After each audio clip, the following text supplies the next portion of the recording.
आदाब सर आदाब একটু স্যার একটু আর মনে হয় 5 মিনিট পরে আমরা শুরু করি আর একটু আসুন হ্যাঁ জি থ্যাংক ইউ স্যার মনিরুজ্জামান জি আসসালামু আলাইকুম আসসালাম ভাইয়া কেমন আছেন আছি আছি আলহামদুলিল্লাহ ভালো না সব জি আছি thank you very much attendance হয়ে গেছে আমার শ্রদ্ধা স্যার আসছিলেন আমি বলছি 4-5 মিনিট পরে শুরু করি আর স্যার ইজ রেডি আজকে দুটো কনসিকুয়েন্ট কথা বলি সবাই আছেন শর্টে আর স্যারকে হয়তো 7:30টার পরে ছেড়ে দিয়ে চলে যাবো আর একটু অ্যাটেন্ডেন্স হোক সবার আর যেহেতু স্পেশাল সেশন আমরা বাই দিস টাইম আজকে কিন্তু লেকচার ওয়ানে I think previously held or taken the special session review and questionnaire একের লেকচার সিনপসিস অর্থাৎ প্রথম যে ক্লাসটা হলো কম্বিনেশন অফ 2 ক্লাসেস আমার মনে হয় ওটা সলিউশন স্যার সুন্দর করে হিন্টস বলে সহ ইয়ে করে দিয়েছেন it will be further instructed by our sir sir হয়তো তাদের কথা বলবেন এটা সাথে রেখেন যেটা মনিরুজ্জামান সহ অন্যান্য অল ডিয়ার এন্ড রেসপেক্টেডকে বলতে চাইলাম আমরা লেকচার 1 সলিউশনটা দিলাম পশ্চিমবঙ্গে এটা সাথে রেখে স্যারই হয়তো নির্দেশনা দিলেন এক সেকেন্ড হলো যে আজকে নতুন সেশন এই জন্য থার্ড আমাদের সিনপসিস যেটা সেটা হয়তো হ্যাঁ আমার মনে হয় 3 দিন আগে আমরা পাঠিয়ে দিলাম তৃতীয় সিনপসিস জি জি ওটা পেয়েছি হ্যাঁ তো ওটা একটু দেখে রাখতে হবে কারণ you are also senior session my dear you all যাতে একটু কনসিকুয়েন্ট বুঝে রেসপন্স করা যায় জানা জিনিসগুলো আরো ভালো করে জানা যায় না জানাগুলো পরিষ্কার হয়ে যায় এই জন্য এভাবে একটু সাথে রেখেন all are very good and you are also in practices বিস্তর নলেজ আপনাদের আছে এই সেশনটা ইফেক্টিভ হবে বিশেষ করে সিনিয়র লেভেল অর্থাৎ আমাদের অ্যাডভান্স বলুন লেভেল বা সিনিয়র লেভেল এটাই ট্যাক্সের জন্য আলাপ করে সুন্দর করে and I also request actually here instructions English so as usual you can talk and frame English and it would be better for the benefit of you including I think understanding all of you but if you think that you need to speak your own ways just for idea or understanding you can speak our hearted language mother tongue Bangla বলেন sir এটা বিবেচনা করবেন স্যারকে আমার বলা আছে এবং স্যারের পারমিশনও আছে এমন নয় যে আপনি একটি কথা আপনার মাতৃ ল্যাঙ্গুয়েজে বলতে চাচ্ছেন আপনি বলতে পারবেন না এখানে এরকম প্রহিবিশন নাই বাট আপনি চেষ্টা করবেন যেহেতু though you should have to write in English in your answer script কাজে এটা ভালো এই আর কি আমি পরিষ্কার করে দিলাম স্যারের সামনে আর আরেকটা বিষয় যেটা হলো যে আমাদের তো সামগ্রী যেগুলো ম্যাটেরিয়ালস বলি সাজেস্টেড আনসার্স বলি ম্যানুয়াল বলি এগুলো যথেষ্ট দেওয়া হয়ে গেছে পরীক্ষা 16 তারিখই আমাদের শ্রদ্ধাভাজন স্যার এখানে আছেন সিও স্যার সব স্যারের মাধ্যমে হয় এগুলো আমাদের অভিভাবক তো যেটা বলতে চাই পরীক্ষা you one should not think that extended or time will be change of the exam till instance or update today এখন পর্যন্ত এরকম চিন্তা নাই যে পরীক্ষা পিছাবে বা এই বিষয়ে আমাকে দু একজন কথা বলছেন দিচ্ছেন এরকম নয় আমরা আল্লাহর কাছে আমাদের স্রষ্টার কাছে এভাবে রাখি পরিস্থিতি স্বাভাবিক হয়ে যাক আরো আর আমাদের পরীক্ষাটাও এভাবেই হয়ে যায় সবকিছু অ্যানাউন্সড হয়ে গেছে কাজে ইনশাআল্লাহ এভাবে আমরা চিন্তা ভাবনা করবো এবং এভাবে প্রিপারেশনে থাকবো এই মোটামুটি ফর্ম ফিল আপ তো হয়ে গেছে আজকে লাস্ট ডেট ছিল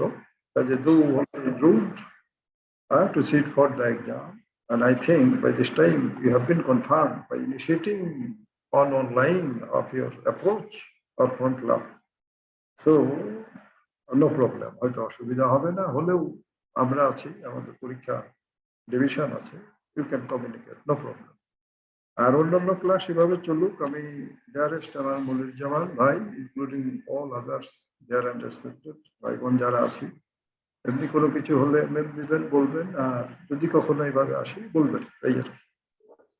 তো থ্যাংক ইউ ভেরি মাচ। আর কথা না বাড়াই, যে একটা জরুরি কথা ছিল সেরে দিলাম। মনিরুজ্জামান, এমনি কিছু বলার আছে দাদা বা ভাই? না, এমনিতে কিছু বলার নাই। আমি আইসিবি তে আসলে আপনাকে সাথে কিছু কথা বলবো। আচ্ছা, ঠিক আছে, গুড। হ্যাঁ, উই আর কি করলে যে always available and every time you may come, no problem. আমরা টিচার ছাত্র নিয়েই তো আমাদের কি বলে যে this is task or the responsibility. ঠিক আছে, you are welcome including all. শুধু না, আপনারা যে কোনো সময় আসতে পারেন। তো থ্যাংক ইউ ভেরি মাচ। আমি মনে হয় আসসালামু আবারও। আলাইকুম স্যার। স্যার আমার একটা কথা ছিল। হ্যাঁ ভাই হাসিব, হ্যাঁ বলেন। স্যার এবার কি মক টেস্ট হবে না স্যার? মক টেস্টের একটু মানে টাইম বাউন্ডটা একটু অন্য ধরনের। মক টেস্ট মূলত ডিআরসি বলে, মাই ডিয়ার রেসপেক্টেড। এটা হলো যে ঢাকা রিজিওনাল কমিটি করেন, তো ওনারা একটু মনে হয় ইয়েতে আছেন, মনে হয় এবার হবে না, আমি যতদূর জানি, so far my knowledge. But I also conveyed previously the matter you, ওখান থেকে এখনো সাড়া পাইনি। তো এটাই পর্যন্তই থাক, যদি হয় দেখবো, জানাবো। আজ তো 21, এখনো it is timing in your hand. যদি হয় আমি জানাবো, but I convey this matter to the proper channel or the proper place. হ্যাঁ, জানাবো। তার কথা না বাড়াই, হোক, এই পর্যন্ত থাকি। 1 মিনিট থ্যাংক পরে। ইউ। আর you may talk to me over phone even no problem. তো থ্যাংক ইউ। মনোরঞ্জন, এইভাবে শুরু জি, করি। হ্যাঁ আচ্ছা স্যার, জি, আসসালামু আলাইকুম। আমি your Halim sir, and you may just come now and also take your valuable session, sir. Sir আমরা আসি, স্যার প্লিজ।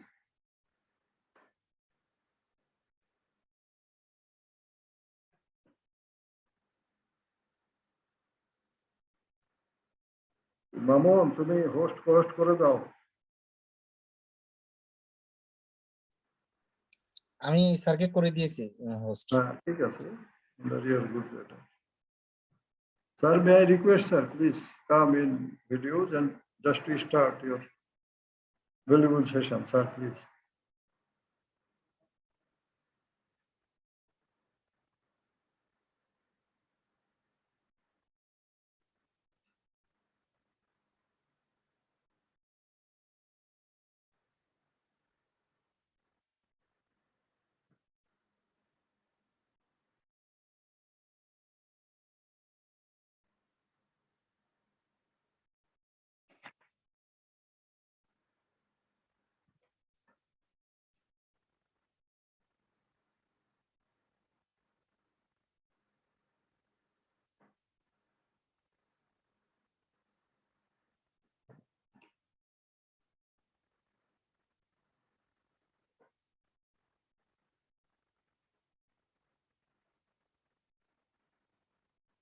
তো বিশেষ করে ভাই বলুন, যেমন স্যার ইয়েতে আছেন, আসুন। ওই যেটা বলতে চাই যে would be also free and frank and asking of you the, I think, under beyond of learning further knowledge, অর্থাৎ যেগুলো যদি কিছু থাকে স্যারের অনুমতি নিয়ে জেনে নিন। কারণ actually you have received store of knowledge, specially taxation. আমি অন্য বিষয়ে না যাই, স্যারের অগাধ পাণ্ডিত্য আপনার ট্যাক্সেশন। কারণ বিসিএস ওখানে ক্লাস নেন, বিসিএস ট্যাক্সেশনে ওখানে গেস্ট স্পিকার থাকে, এবং স্যারের বেসিক অরিজিন ছিল ট্যাক্সেশন, সেখান থেকে অ্যাডমিনে আসেন। এই জন্য though we are working with the good guidance, এই জন্য বলে রাখলাম।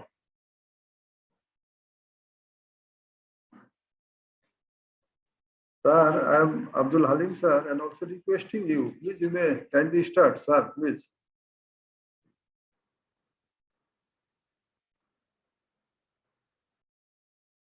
আমার ধারণা মনে হয় ইয়েতে আছে, আসুন।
Thank you, sir. We are also saying you, and you may kindly start. No problem, sir. Please.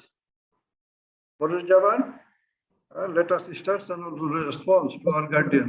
আমরা শুরু করি। Okay, আমাদের okay. অভিভাবক থাকলো, including you all, আমাদের সবার বুঝে সুঝে। Thank you. স্যার আমি বিদায় নিচ্ছি। আদাব sir, please.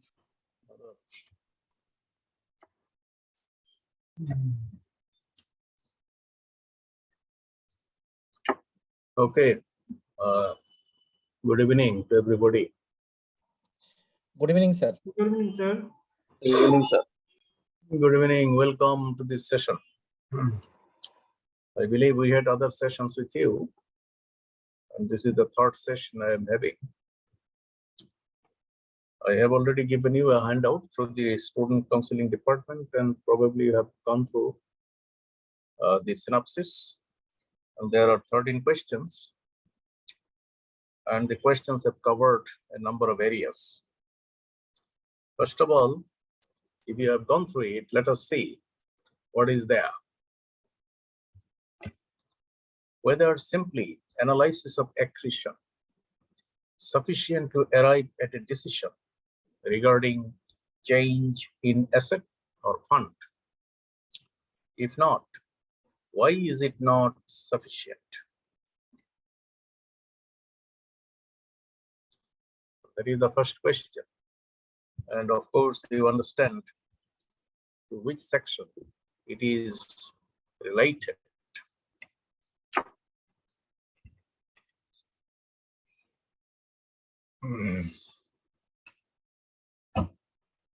Can you tell me which section the problem is related to? I think, sir, section 80. Yes, this is related to section 80. Section 80 means what is there in section 80?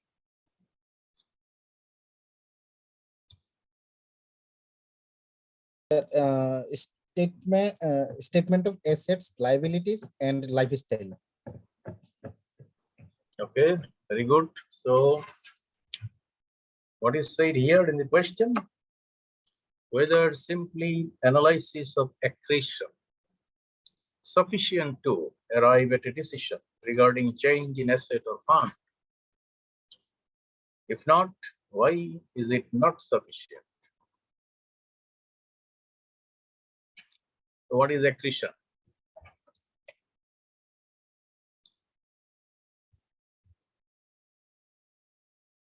Could you please tell me what accretion is?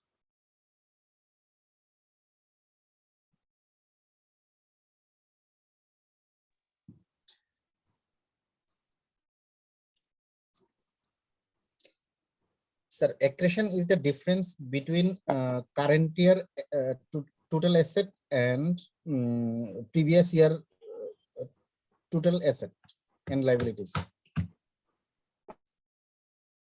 No, not total assets. It is not the difference between total asset of this year and the total asset of the previous year. No. Sorry, sir, net asset. Net asset, yes. So it is the difference between the net asset of this year and that of the previous year. Is Yes, net sir. asset? How do you arrive at a net asset or calculate net asset?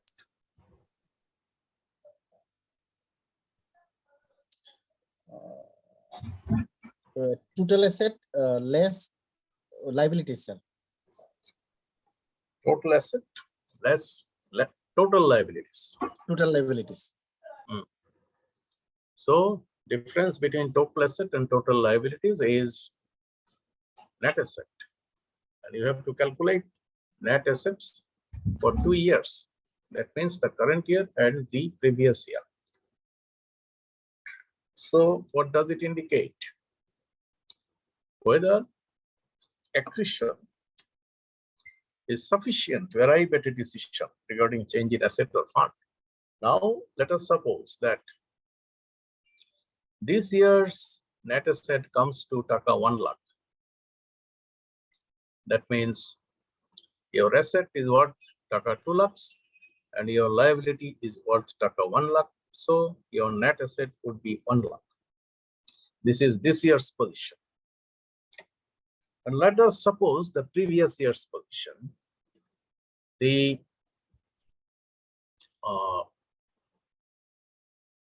net asset was, say, for example, 50,000. And as I told you before, that this year's net asset is 1 lakh.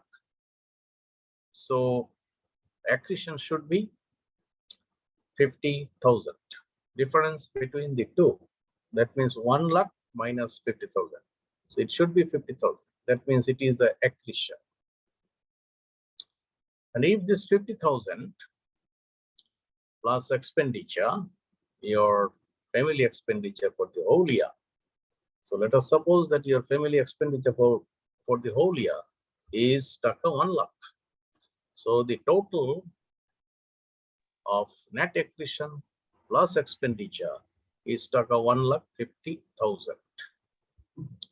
And if it is covered by your income that you have earned for the current year, it demands no action.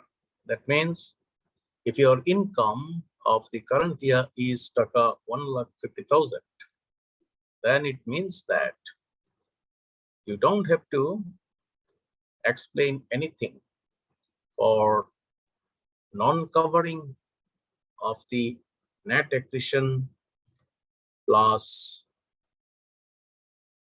expenditure. So it's well covered. This 1,50,000 taka is well covered by the income you have earned during this income year. So this will not ask for any explanation from you. Hence, the question is whether this accretion, whatever you have calculated, the accretion is 50,000 as I told you before. So this net accretion is sufficient enough to arrive at a decision with regard to the change in asset or fund. If not, then why is it not sufficient? So that is the main question you are being asked. So you have to answer that question.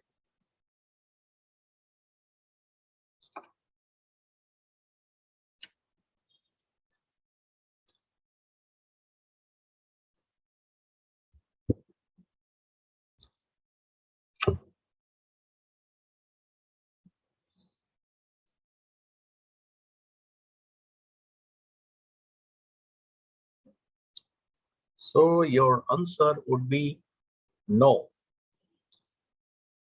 Net accretion is not sufficient enough to arrive at a decision with regard to the change in your asset or fund. So the answer is no. So why? Because you have to analyze each and every item of the statement of assets and liabilities. The statement of assets and liabilities consists of assets and liabilities as well as expenditure. So whenever an asset is there, you must find out whether that asset is a new one or not, whether that is a continuation of the previous asset. So if you have a piece of land which was bought at 5 lakh, and if you continue to having that piece of land this year as well, then the price should be 5 lakh taka historically, because the historical cost of the piece of land is 5 lakh. So you have to produce that figure in this year's well statement as well. That means a statement of assets and liabilities. So, as I told you before, that each and every item of your asset and liability should be verified and checked. Say, for example, if you showed one asset at taka 25 lakh in the previous year, and you sold it out at taka 50 lakhs this year, and again you have purchased another piece of land at taka 25 lakhs. So the price of the land which you showed in the previous year and also in the current year does not make any difference.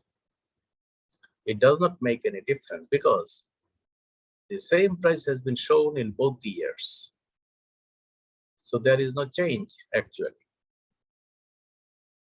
When you are analyzing the wealth statement, that is the net accretion and your expenditure, you will find there is no change because similar figure of the piece of land has been shown this year, which was also shown in the previous year.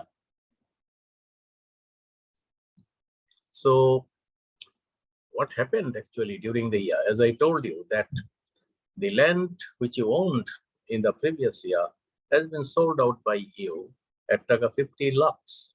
So you have made a profit of taka 25 lakhs. So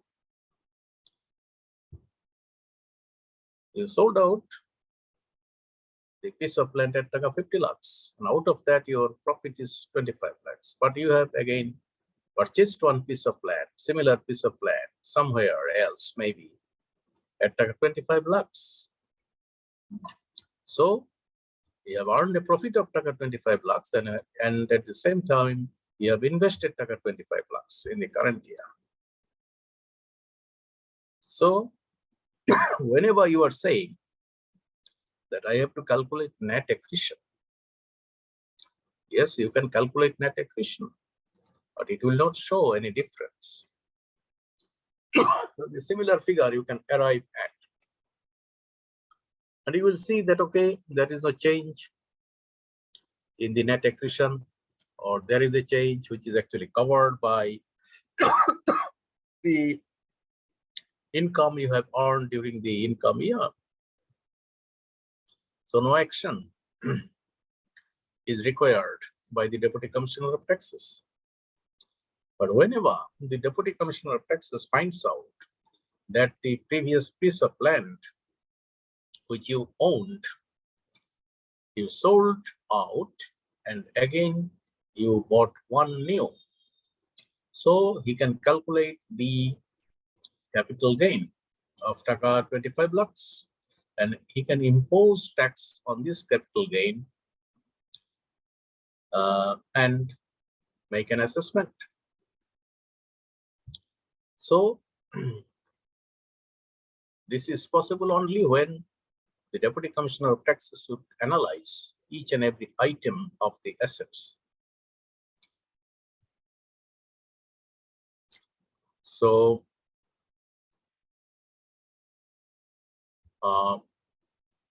the liability side also have similar types of analysis, because if you have liability, of course, you have taken loan from somebody, or you have borrowed money from any institution or company, etc., or you have taken loan personally. So we can see that if each item of liability is analyzed properly, in that case, you will be able to understand for how long the borrowed money has been received by the SSC and has not been paid, how long it has not been paid, whether it has not been paid for 1 year or 3 years or 4 years or 5 years, whatever it is. So sometimes there are some provisions that if you do not pay off your liability, after 2 years, you have to show it as an income. As for example, if you are an individual, you have built a house, taking loan from House Building Finance Corporation, and at the same time, you have bought some materials, building materials from a trader in Dhaka city. And if the amount of your building materials is stuck up 5 lakh and you have not paid it off for 2 years, then after 2 years, it will be treated as your income. So that is also a matter of consideration for which you have to analyze each and every item of your liabilities. So this is necessary for you to analyze each and every item. At the same time, you have to find out the expenditure, because you have to analyze the expenditure. How many family members are there, and what the family members are doing, whether there are children going to school or going to college or university, whether they are totally dependent on the SSC or not. And after that, the expenditure could be estimated well. And there should be some heads of expenditure.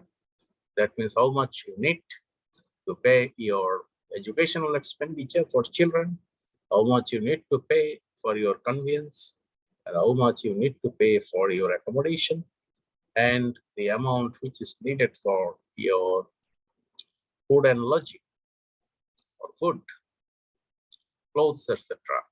So in that way, you can calculate the total expenses or expenditure for the whole year. So this is also necessary for you to analyze item by item. If you have gone through the passport of the SSC, you will find whether he has visited some other countries or not during the income year.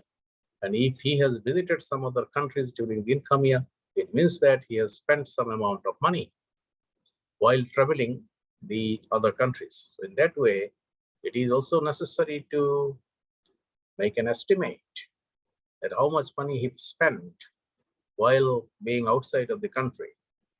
So that expenditure has to come into the calculation. And the person concerned, that means the SSC, should have sufficient amount of money as income to cover all those expenditure, including the net accretion. So that is very much necessary. And that's why the question is there. Why accretion is, whether accretion is sufficient enough to arrive at a decision with regard to the change in asset or fund. If not, then what are the reasons lying behind it? And One yes. question arising here, that is provident fund. In case of private company contributing fund, calculating taxable income, it is added with the existing salary. But though it is not received in cash form, so how we match asset liability in this regard on reporting in asset side as provident fund? Provident fund, you have to show the balance of the provident fund. That means the contribution to the provident fund made by the SSC as well as the employer, if employer contributes. So, and the interest accrued thereon. So, if it is not an approved provident fund, unapproved provident fund, then the contribution made by the employer, that would be treated as your income as well as the interest. And if you make this income, then you cannot actually take it out from the business, because it's being deposited into your fund. So that should be taken out of consideration for covering the expenditure. So it is not a problem at all. In order to cover the expenditure with that income, you have to just give a note with regard to that this money has been deposited into the fund. And although this has been included in the total income of the SSC by the Deputy Commissioner of Taxes, but here it has not been withdrawn from the fund. The money remains in the fund. So this money is not disposable income, part of the disposable income. That means you cannot dispose of that money for other purposes. It means that whenever you are making an expenditure with the disposable income, that income will not be coming into the sin. You understand what I mean? That is not my concern. My concern is when I added the employer portion with my existing salary, total taxable, when calculating my total taxable income. Yeah. And then when I report this one in my asset side, so though it is not received in cash, it is in future payment. So, but how do I match my fund flow with this asset liability statement? Yes. So as I told you that the employer is actually contributing to the fund. This is your income, and this is being assessed by the Deputy Commissioner of Taxes. Yes, you can just use it for other purposes in future, but not right at this moment, because you are not drawing the fund from the drawing that amount of money from the fund. So you are paying taxes on that. That is true, but as I told you, that this cannot be used for purposes of investment or purposes of expenditure. So it will remain in the provident fund, and I believe it's not a complicated issue at all. So if you can, When I added, that is, you say that my sources of income is there. If you can say, but I can say that I deduct this one from actual income from this one. That is, yet I'm not received this one provident fund amount. That's why I deduct from this one from sources of income. yes, Then it will be clear. yes, That will be. Yes. Thank you, sir. yes, because you have to give a note, as I told you before, that this income is not part of the disposable income. So it has not been used in purchase of any asset or payment of liability or for the expenditure incurred by me during the year. So it has not been used. So this is out of that amount. You have to give a note that will serve your purpose. Thank you, sir. Welcome. So what we were actually discussing, the principle of application of fund and the use of fund. So you remember that whenever your asset is increasing, it means that you have used the fund. You had some income and you used the fund to purchase that asset. That's why purchase has been increased. So when liability is increased, this is also a source of fund, because you are taking loan from the bank or you are borrowing money from an individual. So it means that liability has increased, but this is a source of fund. But when asset is increased, this is not a source of fund. Rather, this is an application of fund, the reverse. And same case, if your asset decreases, it means that it is your source of fund, because your asset has been decreased means you have disposed of your asset. So whenever you have disposed of your asset, it means that you have got some money. That means you have sold it out. So this is source of fund. So when liability decreases, it means that you have reduced the liability by making a payment. So whenever you have made a payment, it means that you have applied your fund. So that is application of fund. So this is the basic principle. As you know, that is the golden rules of determining debit and credit. So you very well remember the basic rule, which is needed for you throughout your career. And same is the case here, that the use of fund and the application of fund and the source of fund. So that is very much necessary. So that principle have to be known. Principles have to be known by you all the time. So very simple thing. When asset increases, it means that you have used the fund. When asset decreases, it means that you have some funds to use or utilize. That means source of fund. And when liability increases, it means that it is a source of fund, as you took some loan or borrowed some money from some people or institution. And whenever your liability decreases, it means that you have applied the fund or you have made a payment. So, okay. Question 1 is okay for you? Yes, sir. Okay, very good. Thank you. Now come to question number 2. What is intangible addition? How decision could be made with regard to estimation of sale, reconstruction of sale, and determining inflation in the purchase. So actually, there are 3 scenarios here. The scenarios are, you have to estimate the sale.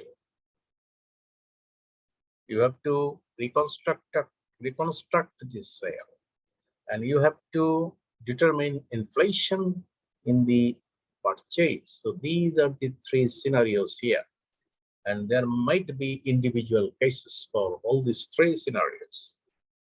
And first question is, what is intangible addition? That is the first question you have to answer directly. Any idea about from these questions?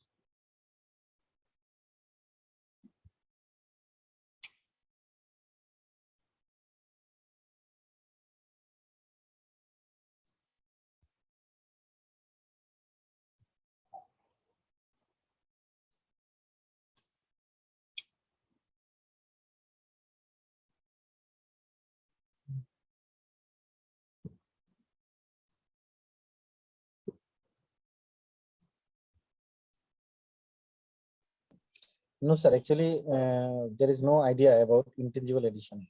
Okay, good. If you don't have any idea, then we discuss it. What is intangible addition? Have you heard of it? Although you don't know, but have you heard this word, intangible addition? Yes, sir. Hard, sir. Okay, good. So intangible addition means the addition to the asset which is not visible. Okay, not visible. So how does it happen? You will see in the accounts that gross profit is shown by the taxpayer or SSC. Gross profit. So it's shown in the trading account, of course. And the gross profit might be, say, 1 crore, which is a certain percentage of the sale.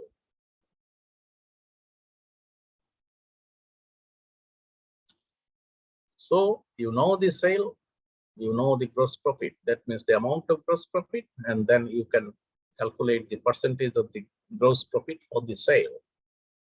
Say it is 10%, gross profit is 10%, for example. So if it is 1 crore taka, as I told you, then the sale would be 10 crores of taka, which is also shown in the trading account. But here, sometimes you will find that when books of accounts are produced by the SSC before the Deputy Commissioner of Taxes, the city rejects part of the books of accounts, or he can reject the whole of the books of accounts for some reasons, stating some reasons, of course. So when the city rejects the books of accounts and makes an estimate of sale and gross profit, in that case, you will find a new gross profit. So as I told you before, that the gross profit is taka 1 crore, and if the city rejects books of accounts or part of the books of accounts and then estimates the sales afresh and also determines the gross profit, maybe at taka 1 crore 50 lakhs. So new gross profit would be 1 crore 50 lakhs and the shown gross profit was 1 crore. So what is the difference between the two?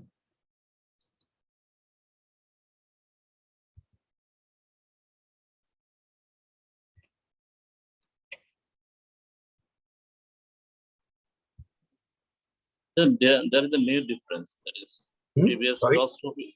There is a difference in gross profit in previously mentioned and DCT assets. DCT estimate the sales and gross profit. That's why there is a difference. There is an addition to the asset also. Yes, but what is the difference between the two gross profits? Difference, how much will be, I don't know, but 50,000, Not 50,000, 50 lakhs, because 50 lakh. the previous gross profit, that is the gross profit that has been shown by the SSC, One is 1 crore. And now the DCT has estimated the gross profit or calculated the gross profit at taka 1 crore 50 lakhs. So the difference between the two is taka 50 lakhs, ain't it? Yes, yes, sir. This is new Okay. addition. New addition. Okay. Then this 50 lakh taka would be treated as intangible addition, because this was not recorded in the books of accounts. As the SSC said that my sale was taka 10 crore and my GP was taka 1 crore, and now the DCT has estimated it more than that, and that's why the GP has come down to, sorry, has increased to 1 crore 50 lakhs. So in that case, the DCT might have estimated the sale at taka 15 crores, and he has also calculated the gross profit at the rate of 10% of the sale. In that case, the gross profit has stood at taka 1 crore 50 lakhs. So this difference between the two gross profits would constitute the intangible addition, which is 50 lakhs of taka. And the SSC has paid tax on that.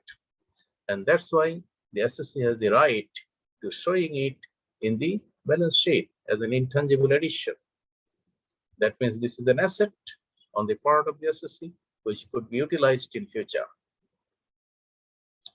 This is not shown in current year. This is that will be shown in future years also.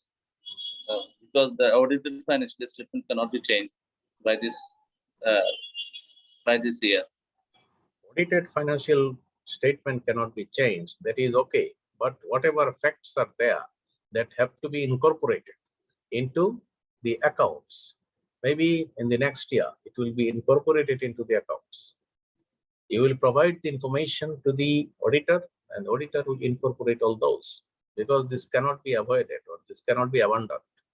You have paid taxes on that, and you must have that opportunity to show or utilize that intangible addition of taka 50 lakhs. You can use it.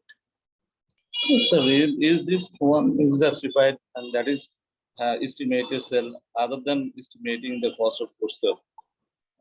Is it justifiable in the eye of law? Justifiable. I said that there is estimation of sales other than estimating parallelly estimating cost of goods sold. That is justifiable in the eye of law. Cost of goods sold is different, because cost of goods sold means that you have got your sale and you have got your GP, and the difference between the two is cost of goods sold, isn't it? Yes, sir. Okay. So whenever your sale is estimated by the DCT for some reasons, he will state some reasons why he has actually estimated the sale. Okay, you have estimated the sale at 10 crores, but the city says that your sale is not supported by books of accounts properly. You showed some vouchers, you maintained day book, but you did not produce the inventory book. So it is not possible for him to calculate the exact sale as you have claimed. So if there are no evidence or full evidence or 100% evidence with regard to this sale you have shown, then the city has the right or has the discretion to estimate the sale on some basis, of course. On some basis means he can estimate the sale on the basis of the past record or on the basis of the GP, which was earlier fixed by him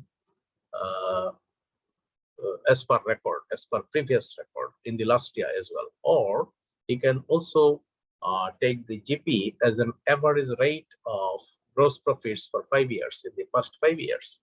That is also possible. So these are the factors that the DCT will try to incorporate into the assessment order. Because of the defaults or loopholes you have in your accounts maintenance.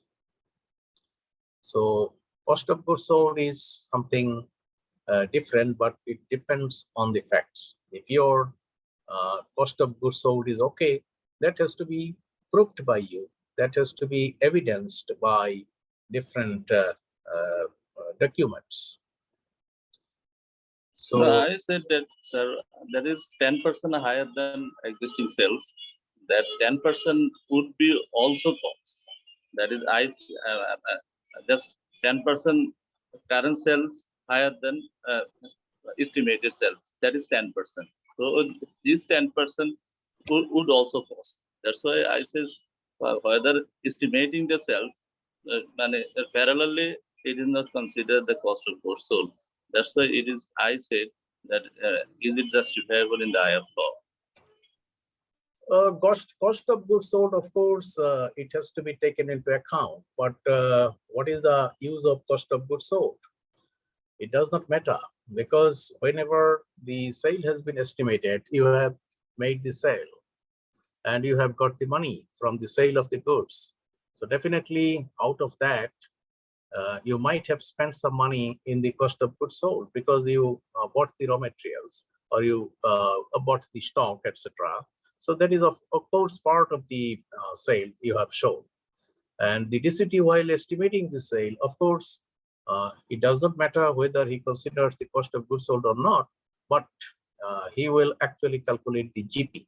And if he calculates the GP, I think that is the proper consideration for revenue purposes. That means your profit purposes. So cost does not matter here. Cost is there. Whenever you make a sale and you make a profit, of course, there was a cost. So that is there. And it's inside the accounts. If you have not shown anything with regard to the additional sale, so what is the use of the cost of goods sold? There is no point in determining cost of goods sold for that. Cost of goods sold is without profit. It is not profit actually. So whenever profit is added to that, it becomes sale. So the percentage of the profit that you have added to the cost of goods sold, that is a matter of consideration, whether you accept it or not. If books of accounts are well maintained, 100% vouchers are there, stock book has been maintained, day book, daily register has been maintained, in that case, of course, the sale has to be accepted by the Deputy Commissioner of Taxes.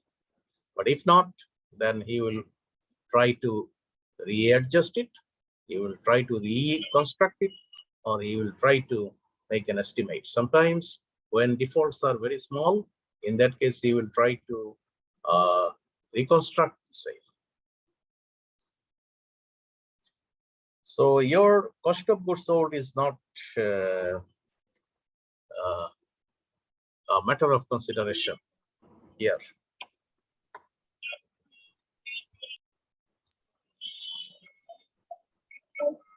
Okay. Then intangible addition, whatever we have said, I think this is clear to you. The difference between the estimated gross profit and the shown gross profit.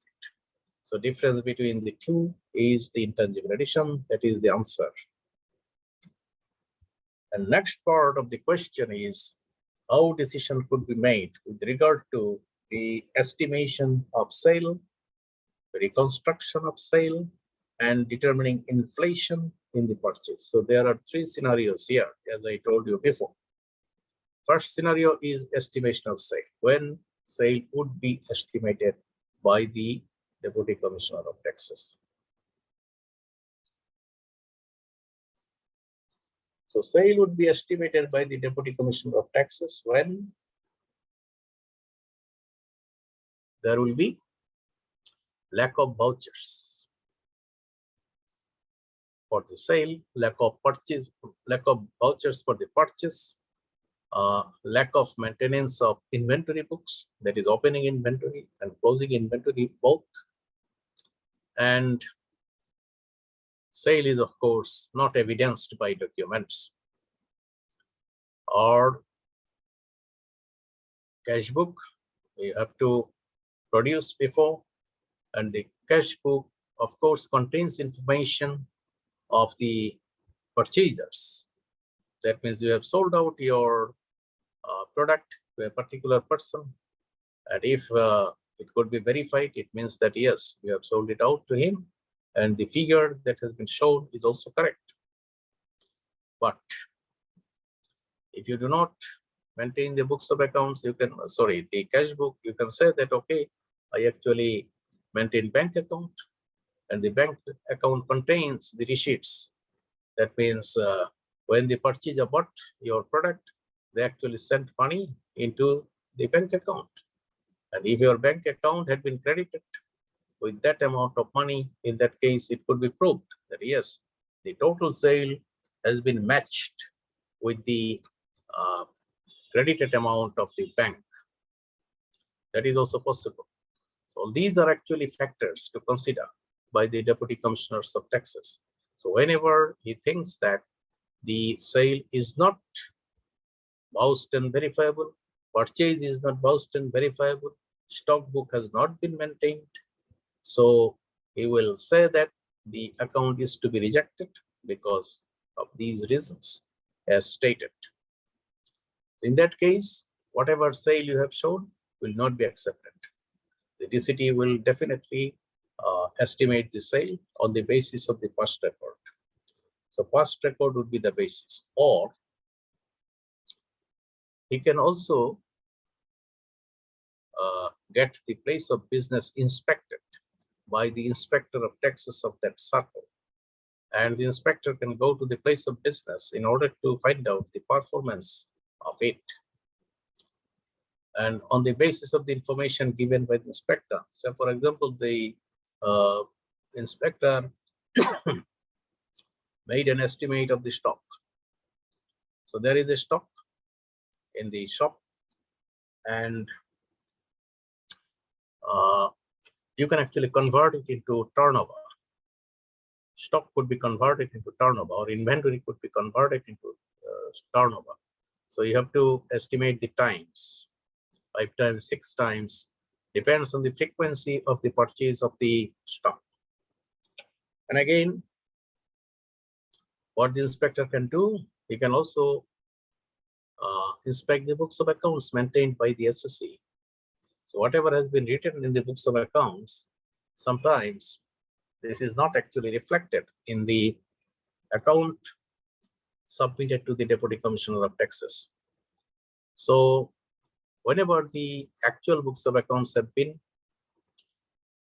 examined by the Inspector of Taxes by going into the business house, that is physically, in that case, the books of accounts could be rejected, because when it does not match with the sale shown by the SSC that has been produced before the Deputy Commissioner of Taxes, the sale could be estimated.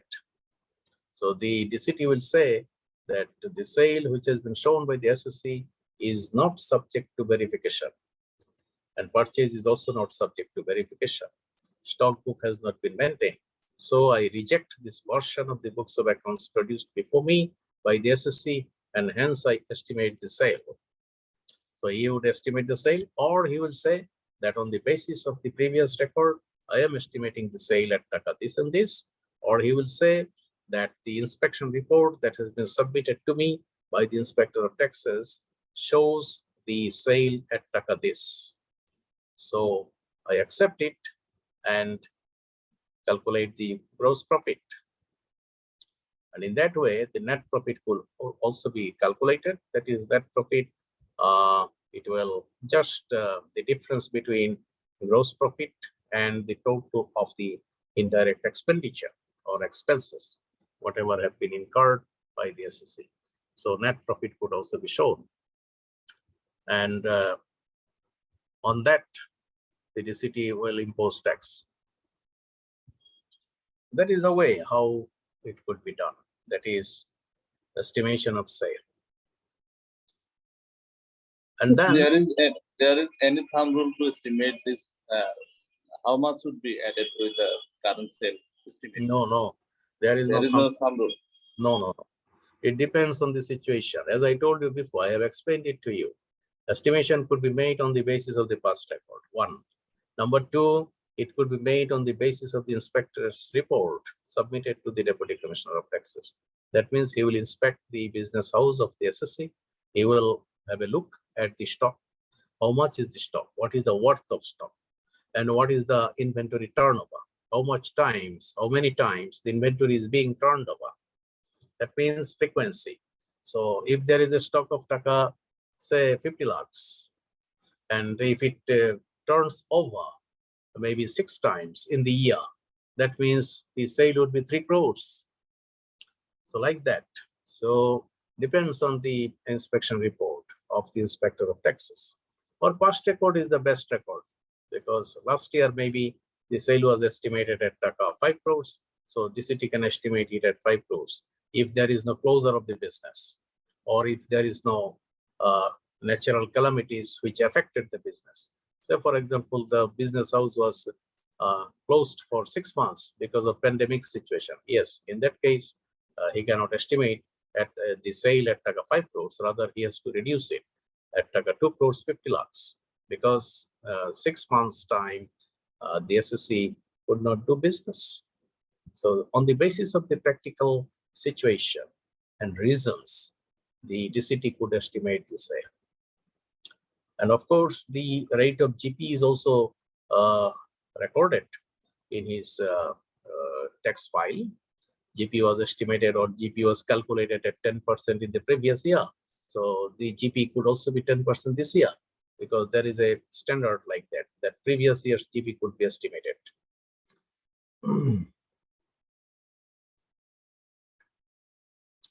Okay. Then we'll come to the second scenario. The second scenario is reconstruction of sale. When sale could be reconstructed, that means it is not rejected. It is not fully rejected, but maybe it's partly rejected. And that's why it is reconstructed.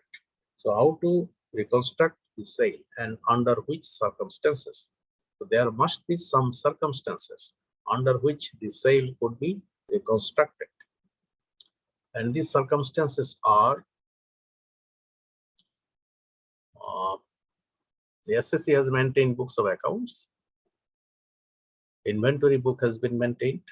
That means the inventory, opening inventory and closing inventory, both have been maintained. Then purchase has been vouched and verifiable. Purchase is vouched. You remember, this is very important. Purchase is vouched and verifiable. So there is no question with regard to the purchase. So if there is no question with regard to the purchase, then it's a very strong point for the SSC to establish his claim. And now what happens? Only thing that happens is that sale is not fully vouched and verifiable. So as per record, that means the day book or the sale book, which has been maintained by the SSC, it records the sales made to different customers, but they are not fully verifiable. So when sales are not fully verifiable, but inventory book has been maintained and purchase is fully vouched and verifiable, in that circumstances, the DCT can reconstruct the sale, but he cannot reject the sale as shown by the SSC. So how to reconstruct the sale? That you have to analyze here.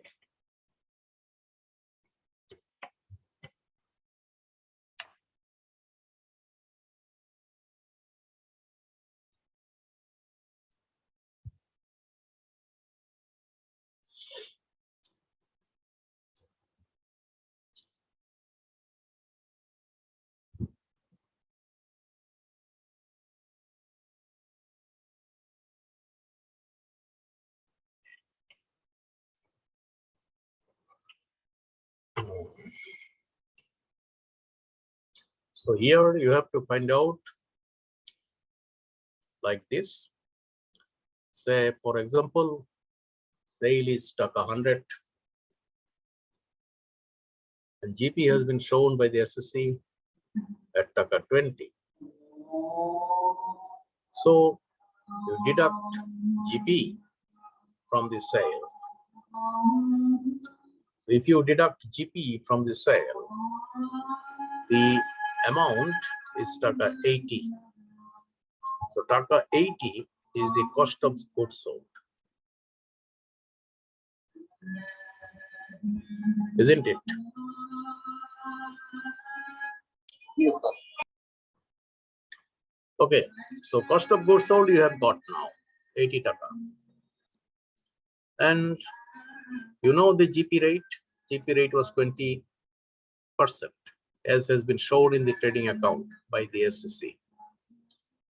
But you cannot accept it.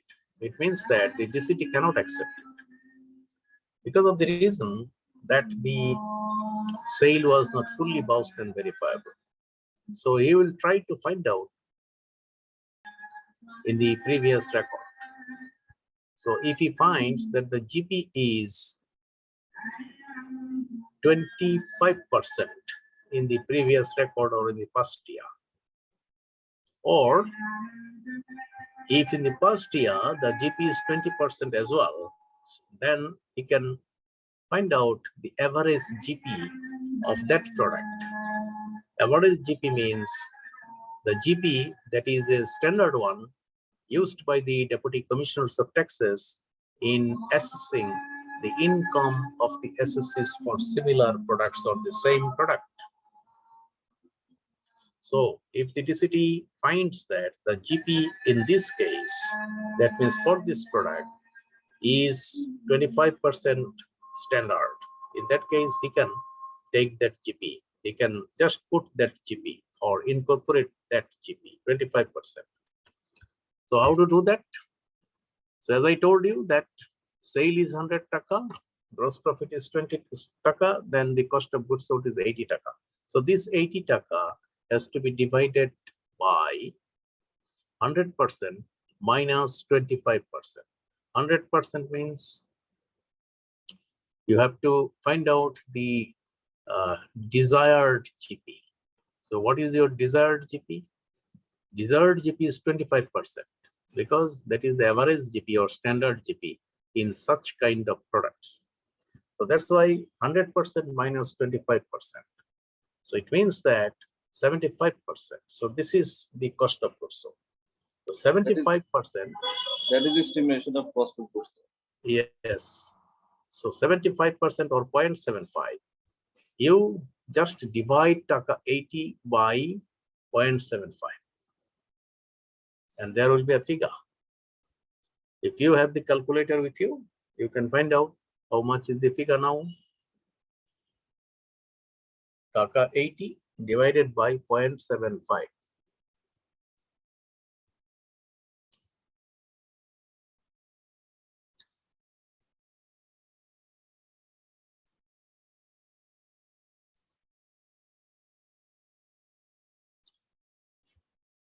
How much?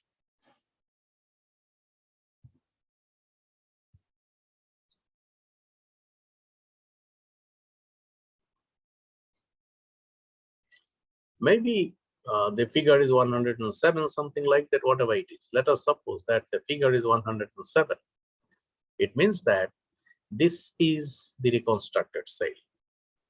Because earlier, the sale was shown at taka 100.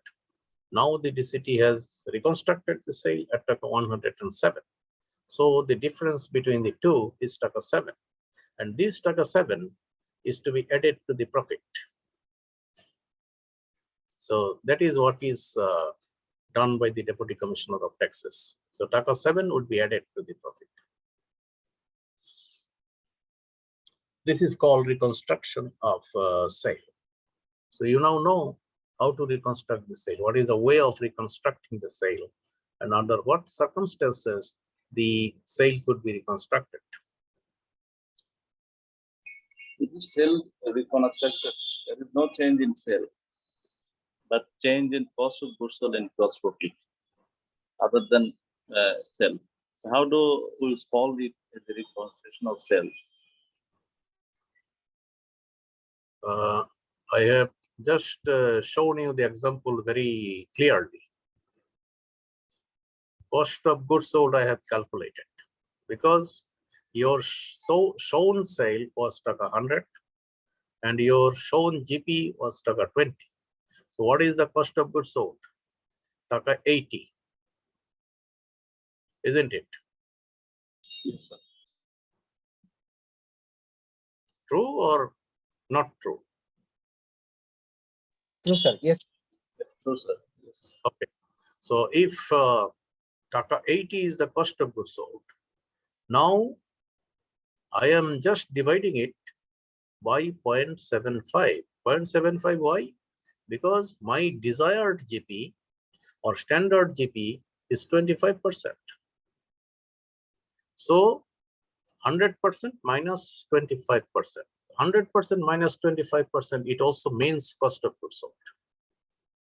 So if I just divide cost of goods sold of taka 80 by 0.75, I will definitely get one figure which should be sale. And that sale would be reconstructed sale because this is not equivalent to the sale you have shown in the trading account. This will be more than the sale you have shown. So your shown sale was taka 100. Now your shown estimated sale or reconstructed sale would be more than that. As I told you that it could be 107 or 100 something, but it should be higher than 100 taka. So 100 taka sale, what you shown, and now the reconstructed sale, there must be a difference between the two. And if I say that reconstructed sale is 107 taka and your sale is taka 100, then the difference between the two should be 7. And this 7 taka is the additional profit that would be added to the shown profit here. And that is the Deputy Commissioner is supposed to do in this case. So taka 7 would be added to your profit.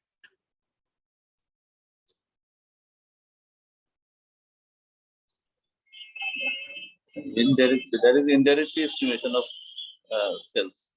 That is Indirect estimation on the basis of the GP only. But sale has not been estimated, but just the GP has been estimated, or GP has been taken from the first record, or GP has been taken, which is standard.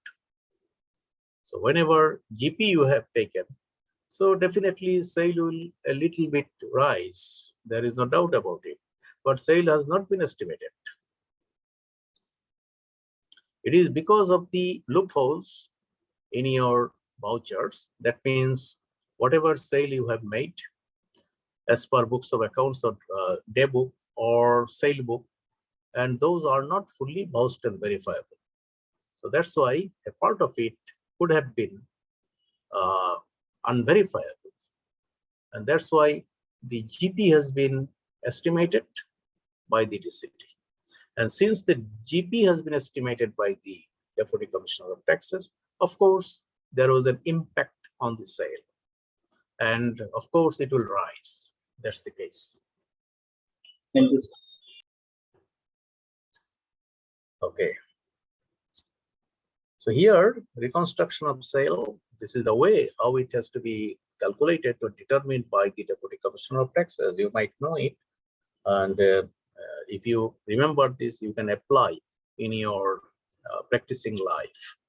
That is also helpful for you. That's it, sir. Critical issue. Both Yes, side SSG and DCT. exactly.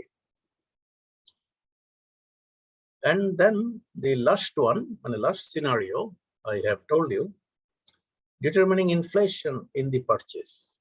Sometimes you need to face such a situation. That means an inflation has been calculated in the purchase. Why? Of course, there are some other factors. And the most important factor is that in this case,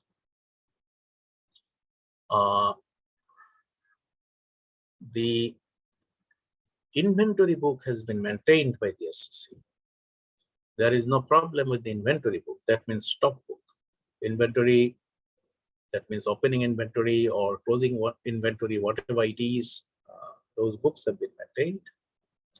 And sale is fully vouched and verifiable. No problem with the sale.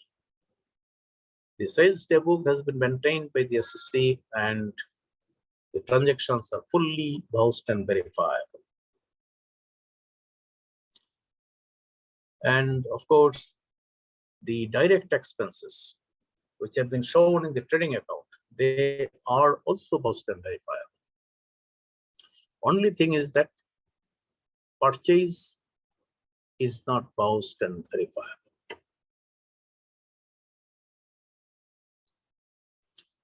So what happens? Your inventory book is okay. Your sale is okay.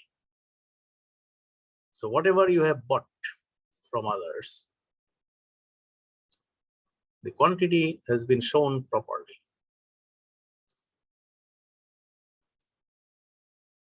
But purchase vouchers have not been produced in full.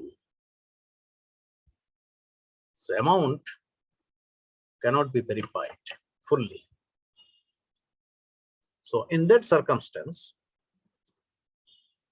you can estimate a certain percentage of the purchase as inflation. Inflation means an added amount. That means you bought the purchase of a particular good at taka 90, but you have shown it in the account at taka 100. So why have you done it? You have done it in order to show a less GP. Gross profit is shown at a less price. Because had it been 90 taka as purchase price, your gross profit would have been a little bit higher. But since you have shown the purchase at taka 100, it means that your GP has been reduced by that amount. So you will estimate an inflationary figure or an inflation percentage. That is, whenever you say that my purchase is worth taka 100, and because of the lack of vouchers, which could not be verified properly, I estimate an inflation in the purchase at the rate of 5% or 10%.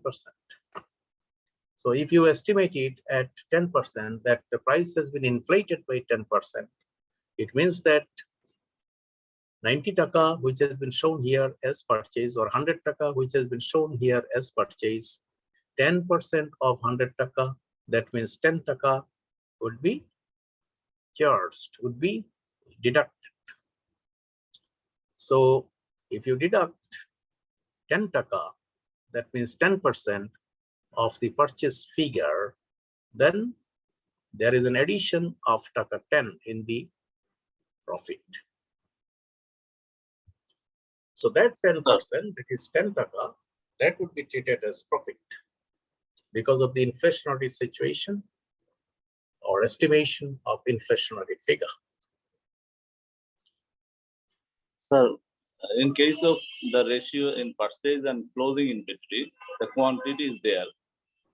When we this inflationary figure quantify with this inventory maximum inventory, that is ratio in purchase and ratio is closing inventory. If the closing inventory quantity is higher than purchase, that is total available sales, then the estimation of this inflationary figure will be higher. And deduct this available amount from amount by this closing inventory, the GP also lower. How do we do this justifiable? Okay, the closing inventory, that is, of course, at the cost price. And the opening inventory is also at the close price, at the purchase price.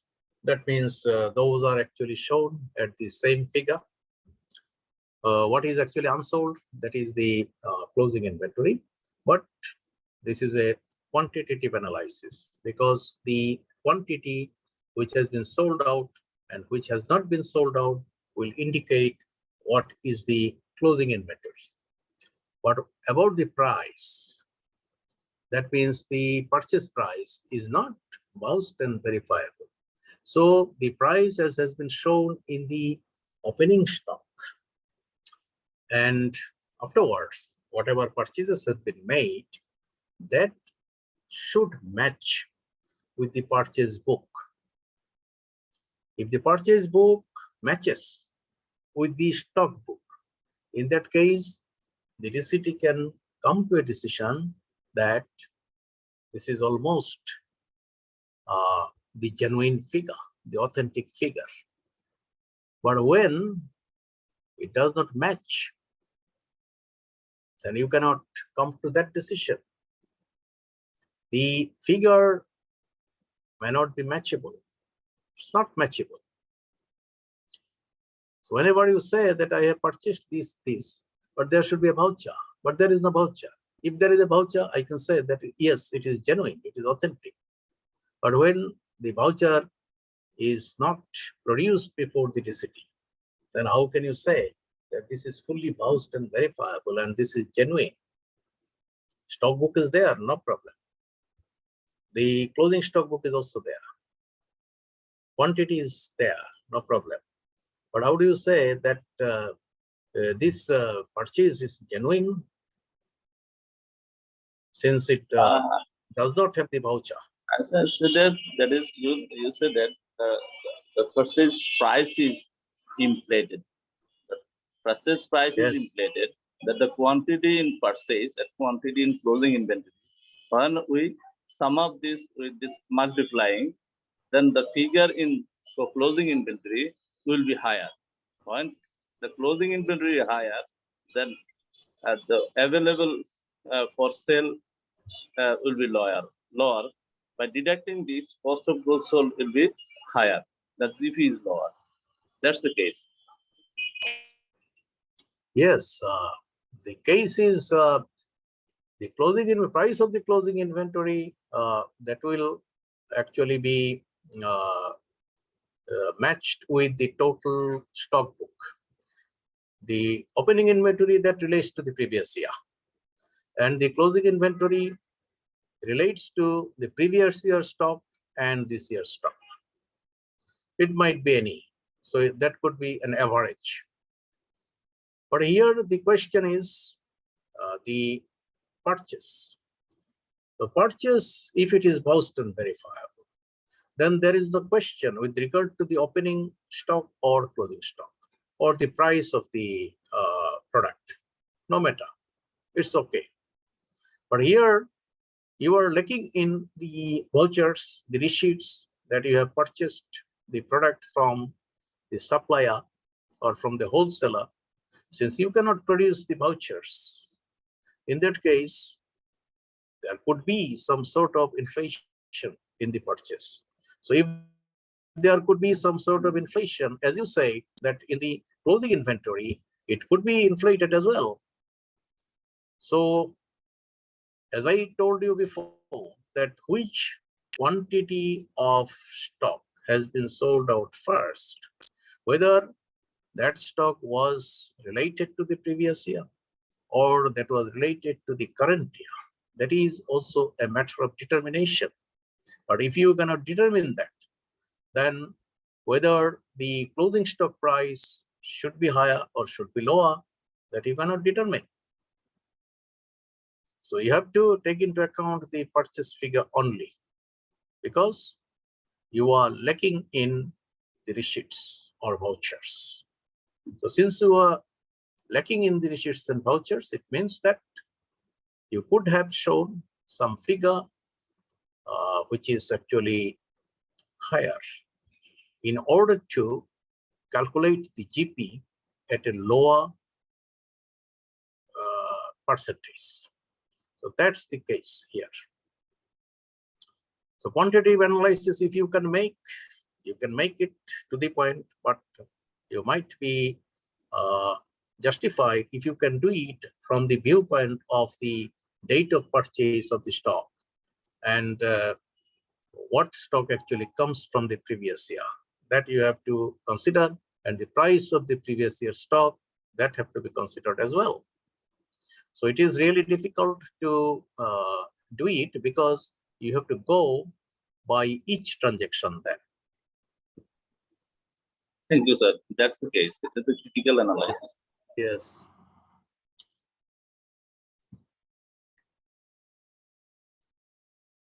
Okay, then this is question number 2.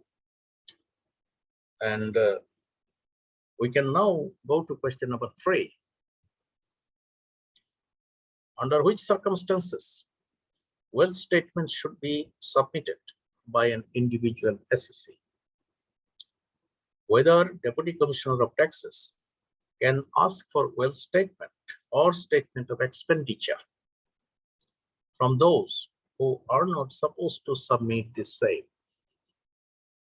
So question is here, when wealth statement has to be submitted by the individual assessee, because wealth statement is generally submitted by individual assessees, not by companies, or not by firms, or not by association of persons, or not by Hindu undivided families.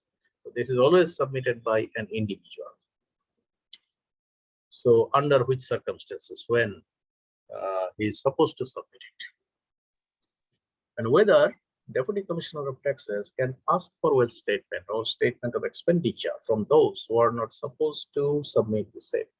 So as I said, under which circumstances? So there are circumstances which will make you bound to submit the statement of assets and liabilities or wealth statement. But still then, whether Deputy Commissioner of Taxes would have the right to ask for wealth statement from the assessee or not. So there is a question. So which section does it relate to?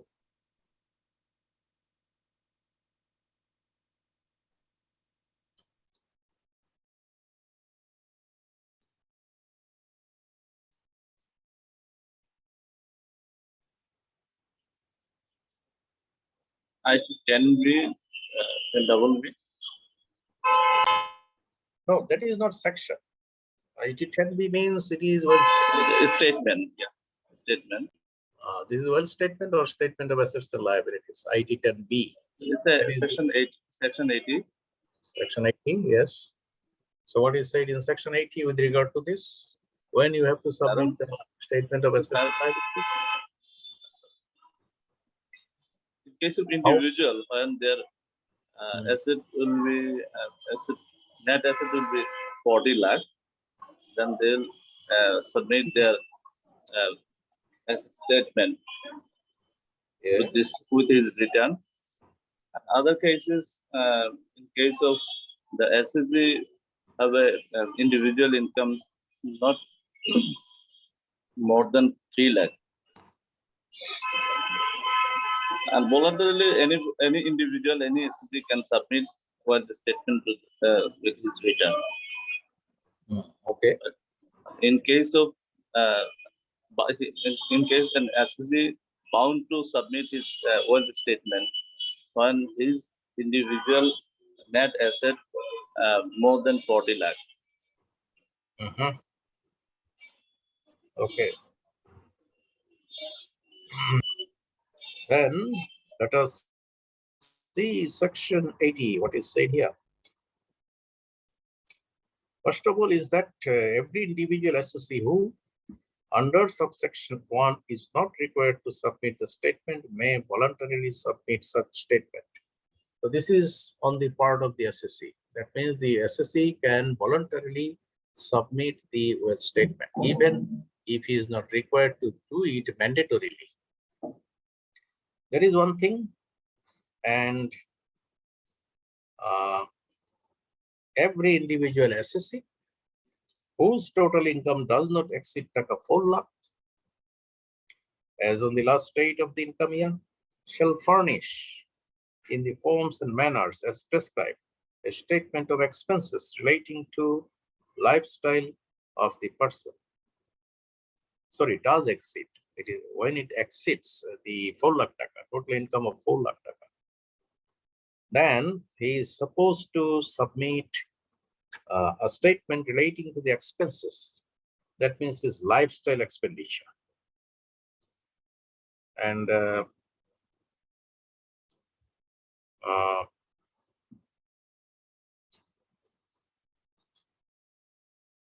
number one point here also to be mentioned from 81. That means 80 section, subsection 1. Here it is said that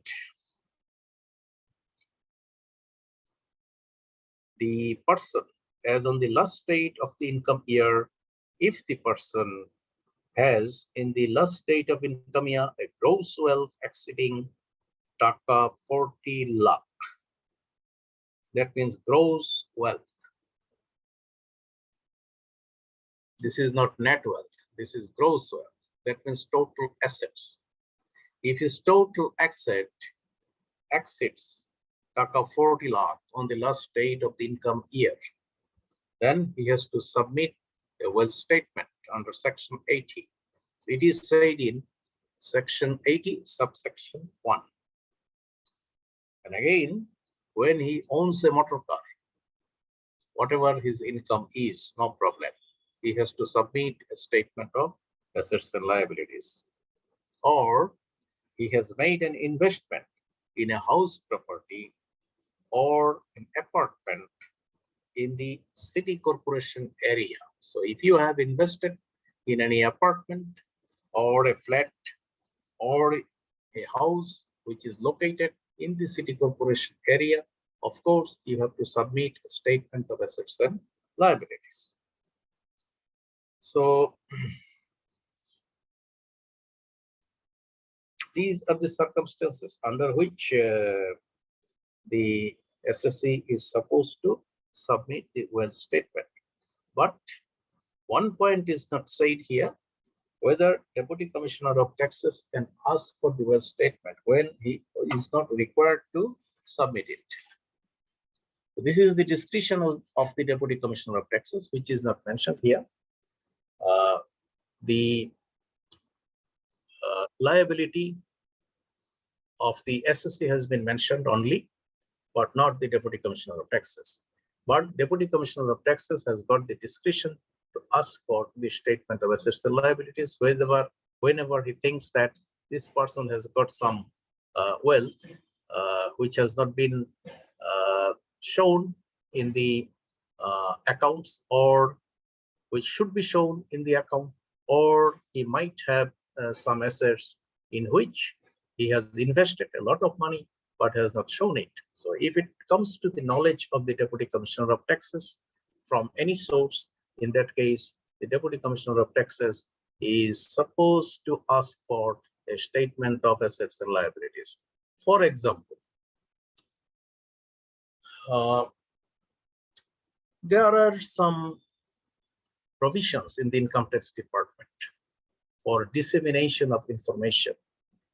That means, say for example, Mr. X is an SSC of Circle 10 of Dhaka, zone number 15. So he is an SSC, and he is not supposed to submit wealth statement as per the provision mentioned in section 80. He is not supposed to submit it. However, from another circle, an information slip has come to the Deputy Commissioner of Taxes of Circle 10, under which the SSC is supposed to submit the return.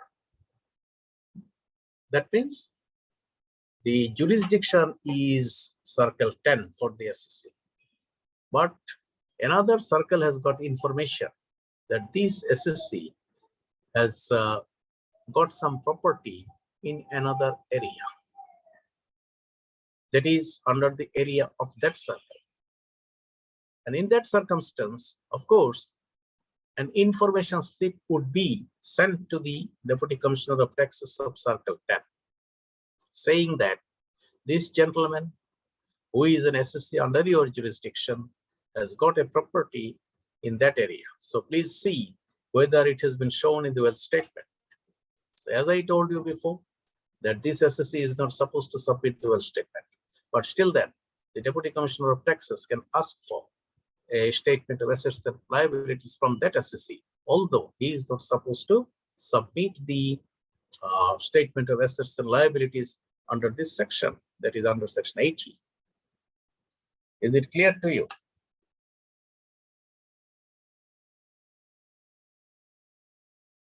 Clear, sir. Okay, good.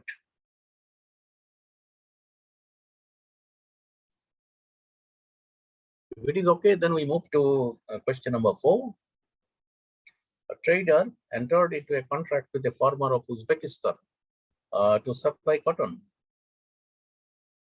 The trader entered into this contract in order to guard against loss to future price fluctuation for the purpose of fulfilling his contract to supply RMG, that means ready-made garments, to the EU, means European Union. Is it a speculation business or not?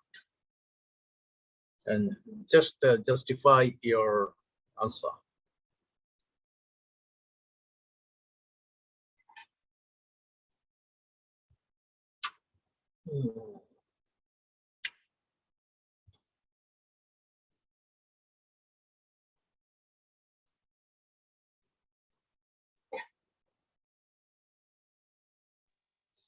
No, sir.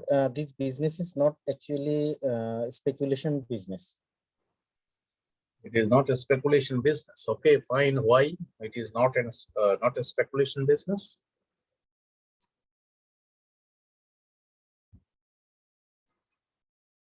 This is, sir, I cannot explain. Actually, I know actually this business is not, sir, actually a speculation business. I know, but I cannot explain actually. Okay, okay. If you cannot explain, fine, but we can explain it. No problem. Referring to the relevant section.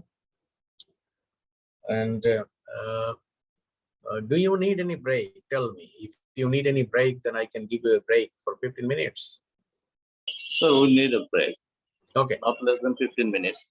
Okay. Okay. Take a break for 15 minutes and come back. Then we analyze this question and answer this question. Okay. Okay, sir. Okay. Thank you.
Okay, so everybody has come back.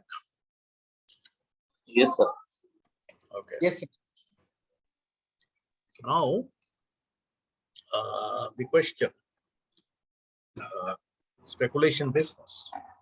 So what has been said here is that a trader of Bangladesh, he has reached an agreement with a farmer of Uzbekistan to have the supply of cotton in order to guard against loss of supplying ready-made garments to the European Union in future. It means that the ready-made garment is actually manufactured with the cotton. So cotton has to be purchased from other countries because we don't have much cotton here in Bangladesh. Only 2% of the required cotton is produced in Bangladesh and 98% has to be imported from other countries. So Uzbekistan is a good supplier. It is a source of cotton. So that's why the ready-made garments manufacturer in Bangladesh, he has reached an agreement with him that you will supply cotton to me at a certain price and for a period, specified period. So maybe for next 2 years, he has to supply the cotton at a certain price or specific price as agreed upon. And why? Because this ready-made garments manufacturer, he has to produce ready-made garments and export those to the European Union. He has got some importers and they will import the product from Bangladesh. So now what happens here? You have to relate it to section 2, subsection 61. 61. Yes. 61 under So there, subsection 1. yes. There it has been said that speculation business means a business in which a contract for the purchase or sale of any commodity, including stocks and shares, is periodically or ultimately settled otherwise than by the actual delivery or transfer the commodity or scrips, but does not include business in which. So what is said here? That for the purchase or sale of the commodity or scraps, the actual delivery does not take place. Rather, this is a contract. And without the actual delivery or transfer of the commodity, the transaction is settled. That means you purchased share from the stock market and you did not take delivery of the share physically. Rather, you keep it for some time and then you sell it out again, making a profit. This is actually speculation business. But you can do other way. That means you can buy a commodity, but you have not taken delivery of the commodity. It is in the godown of the seller. And after some time, you again sell it out to somebody else. That means the actual delivery did not take place. You did not take delivery of the good or commodity, rather you sold it out again. And in that way, you made a profit. So that is speculation business. Generally, you see that whenever you are holding some shares for certain time, and then again you are selling out the shares, you are making a profit. Your objective is to make a profit by holding the share for a shorter period of time.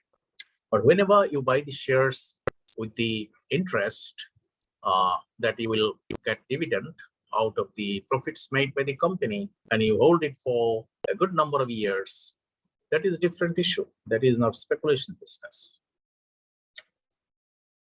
And what is said here in this section? But does not include business in which a contract in respect of raw materials or merchandise is entered into by a person in the course of manufacturing or mercantile business to guard against loss through future price fluctuations for the purpose of fulfilling his other contracts for the actual delivery of the goods to be manufactured or the merchandise to be sold by him. So here there is a contract for the raw materials or merchandise by a person in the course of manufacturing or merchandise business to guard against loss. Guard against loss means he is supplying the ready-made garments to a trader in European Union. So he has fixed a price that at this price, I will be supplying the ready-made garments to you for the next 1 year. So in order to maintain that price, he has to have the supply of raw materials, that means cotton, from a specific supplier of Uzbekistan, so that he can supply the cotton in a stable way at the specified price for the next 1 year or 2 years, whatever it is. So in this case, the purpose of this contract is to guard against the loss that he can incur. Because if the price of the cotton increases during this time, his cost of production would be higher. And in that case, he is likely to incur a loss. So in order to guard against that loss, he can reach an agreement with the farmer of Uzbekistan in order to maintain the price, whatever he incorporated in the contract signed by him with the trader in the European Union. So this is not a speculation business. So that is the answer.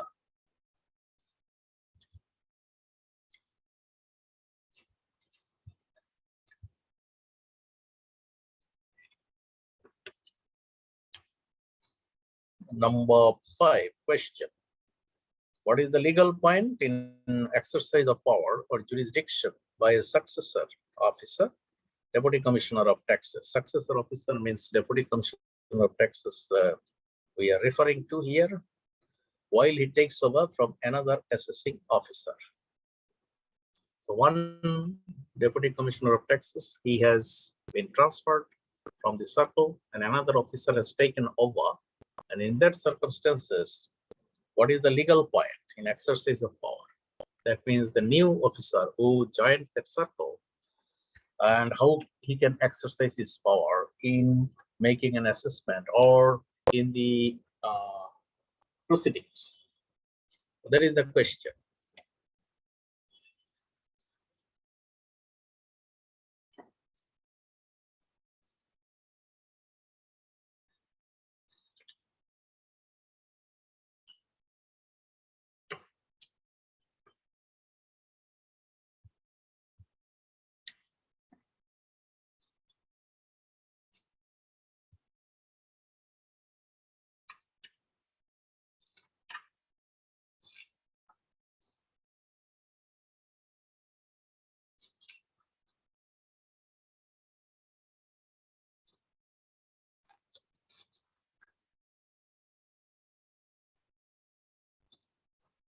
Think of it and give me the answer.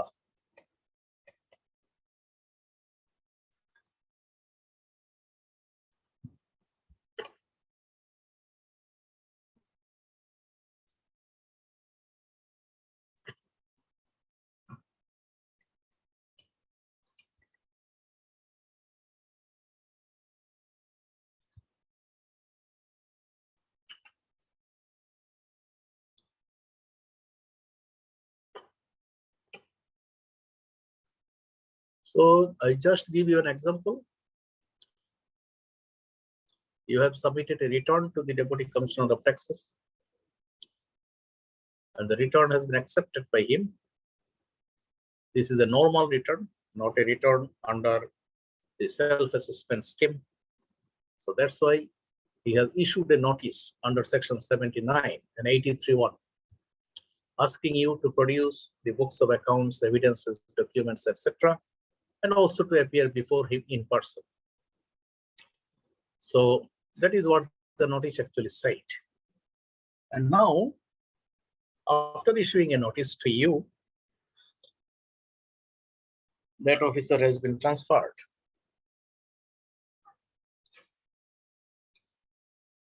Now a new officer has come into the scene. That means he has taken over. And since a new officer has taken over, whether you would have to start afresh with the proceeding for your assessment or not, that is the question.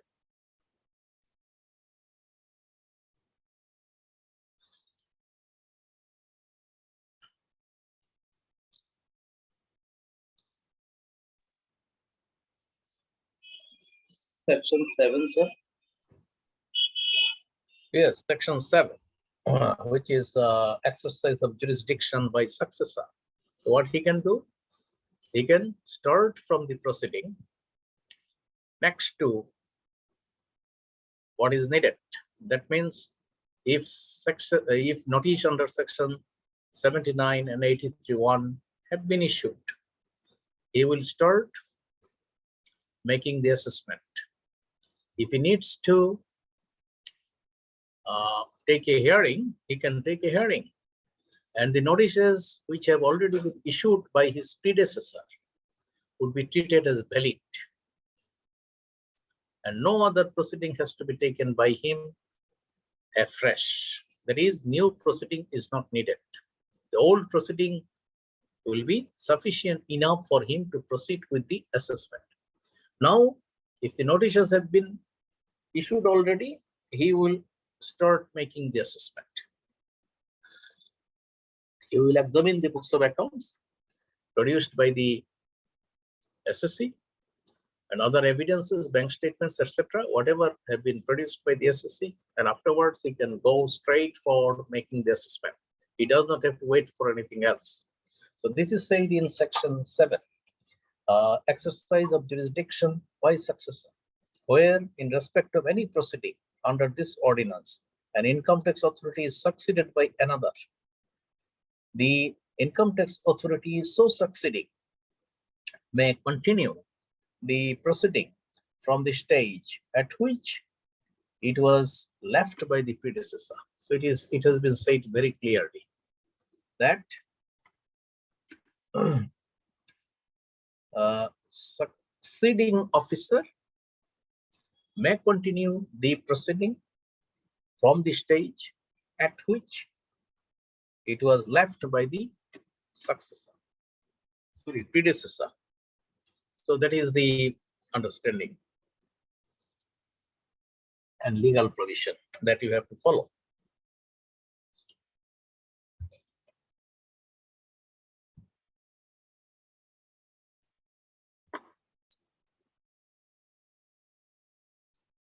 Number 6, why delay interest is charged on an individual. Delay interest. Why is it charged? Section 73A, delay interest not filing return on or before the tax date. Section 73A. Okay. Very good. So why it is charged? You have to first think of section 75, because an individual who is supposed to submit the return under section 75 has to do it on the tax day or before the tax day. That means with the start of the assessment year, he is supposed to submit the return. And he can do it any day, but by the tax day. So tax day means 30th November. 30th November is the last day for submission of the return without any liability. So he can submit the return under the self-assessment scheme or under the normal scheme, whatever it is. But whenever he is supposed to submit the return, he has to pay the taxes on the income shown by him. If it is a self-assessment scheme, it means that the total income has been determined by the assessee himself, and tax has also been calculated by him. So if there is a shortfall in the tax calculation, that means whatever tax he is supposed to pay and whatever tax he has already paid, there must be a difference between the two. If no difference is there, it is fine, no problem. But if there is a difference between the two, definitely he has to pay a delay interest. Delay interest should be at the rate of 2% on the gap per month. So that is the figure. So how taxes are collected or taxes are paid by the SSC? The taxes paid by the SSC in different ways. Number one way could be tax deduction at source. That means if you are a service holder, your tax could be deducted by the chief accounts officer or the officer who is in charge of making the payment. That means making the salary or payment of salary. He can deduct tax. How to deduct taxes? You will just calculate the total income of you for the whole year.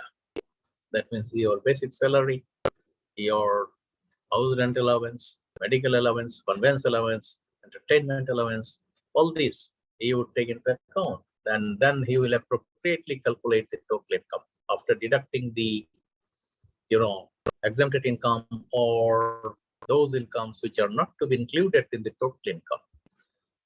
So he will try to calculate the total figure that he will reach after the end of the year.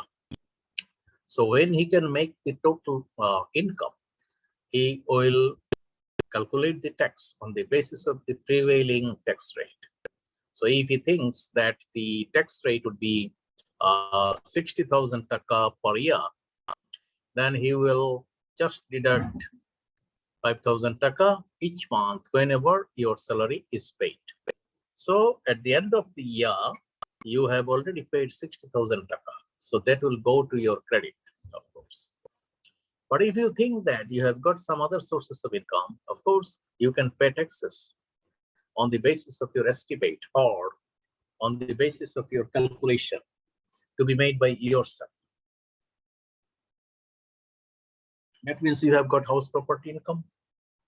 That means you have rented out the flat or the apartment you have inherited from your father, and that is a figure which you are earning every month. Say 50,000 taka you are earning as house rent. So you know that 50,000 taka per month, that means 6 lakh taka per year is your income, additional income, apart from your salary. So you have to calculate the advance tax to be given on this income as well. So when to pay the advance tax? You have been given some installments on which you have to pay the advance tax. So what are the dates on which you have to pay the advance tax?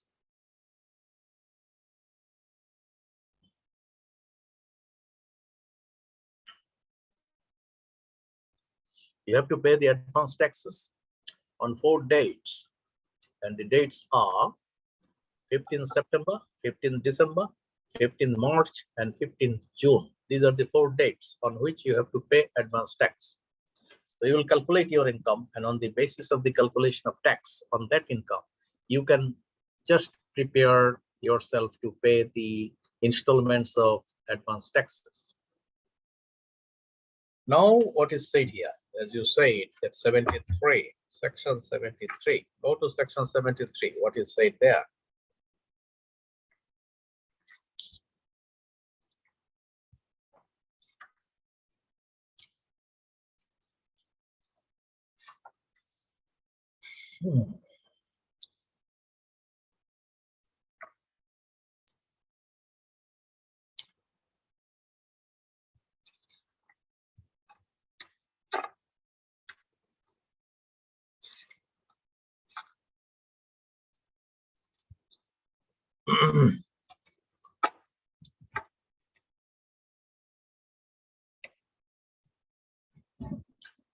Section 73A, delay interest for not filing the return on or before the tax day. So if you do not file the return on or before the tax day, what is said here, 73A subsection 1, where an assessee is required to file a return of income for an assessment year under section 75 and fails to file the same before the expiry of the tax day, that means 30th November. The assessee shall, without prejudice to any other consequences, in which he may be liable to pay a delay interest at the rate of 2% tax assessed on the total income for the assessment year and the tax paid in advance for the assessment year, including the tax deducted and collected at source. So, when you cannot submit the return before the tax day and you see that there is a difference between the determined tax and the advance tax you have paid, so the gap has to be found out. And on that gap, you have to pay 2% of delay interest per month.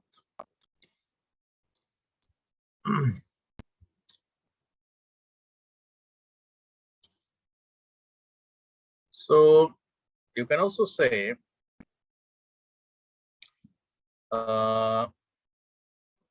the subsection 2, what is said here, the delay interest under subsection 1 shall be calculated for a period from the first day immediately following the tax day. That means if it is 30th November is the tax day, so you have to calculate it from the first day of December, that is following the tax day, where the return is filed, the date of filing the return.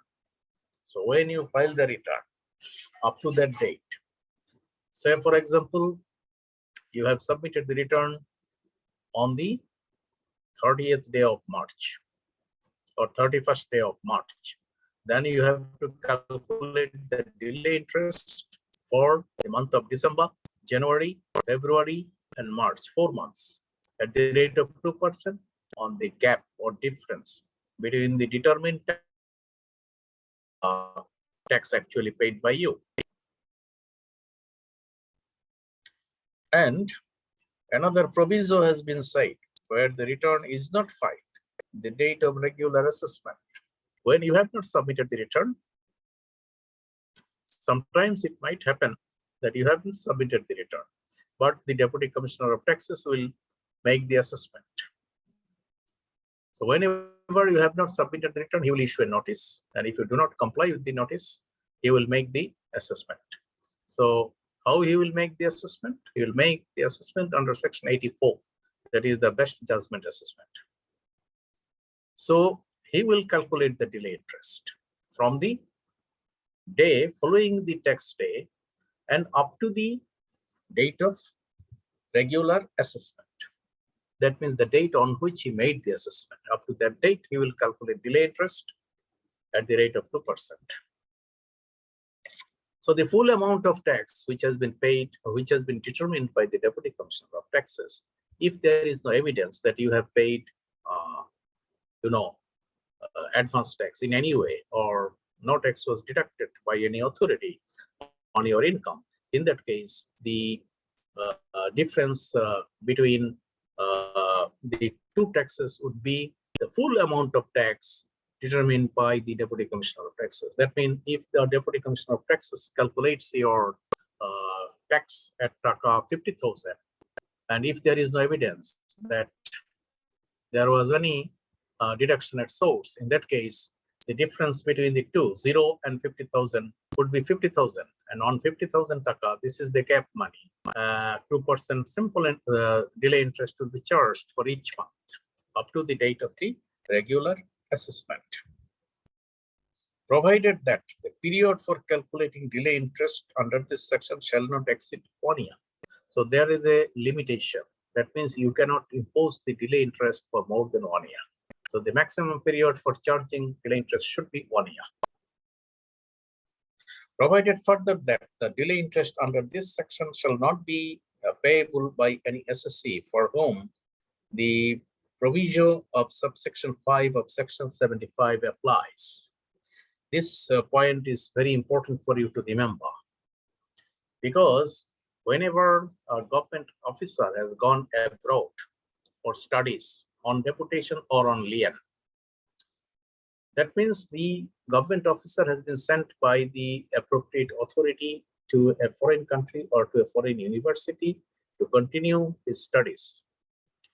And he is not supposed to submit the return after the end of the income year, because he is not inside the country. So he is outside of the country. So that's why this provision says that whenever that officer comes back to the country, he can submit his return for the whole period of his deputation or lien at a time.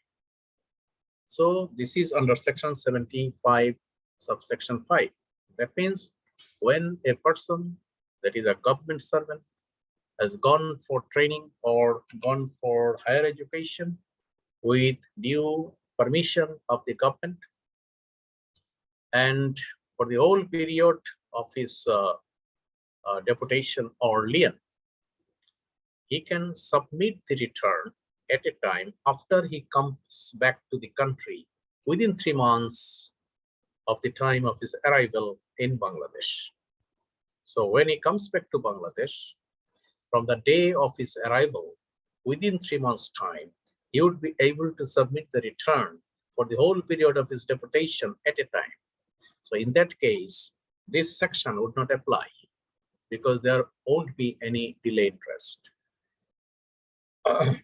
So this is very important for you to remember all the time.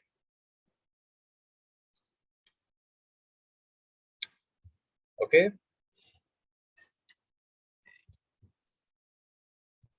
Any question up to now?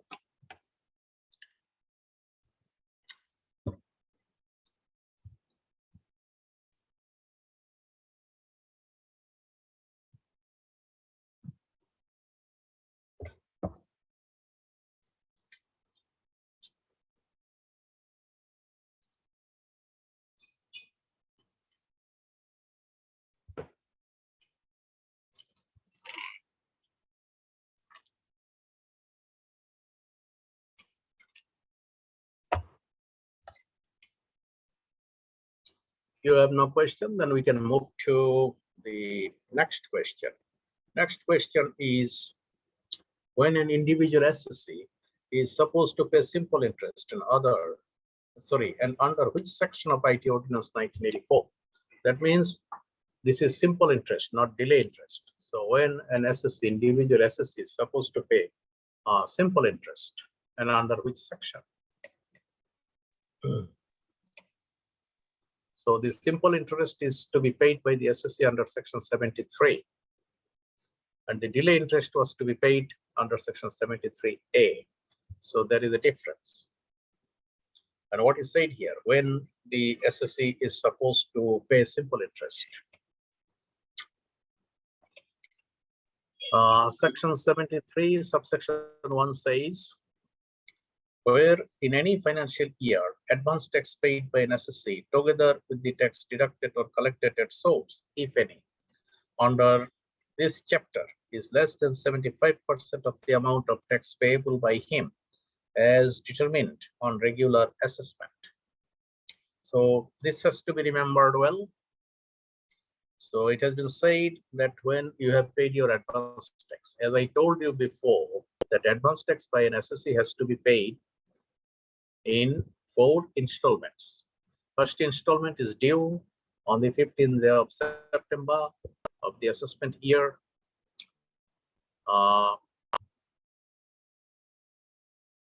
Sorry, not assessment year, it's income year. And 15th December, that is second installment.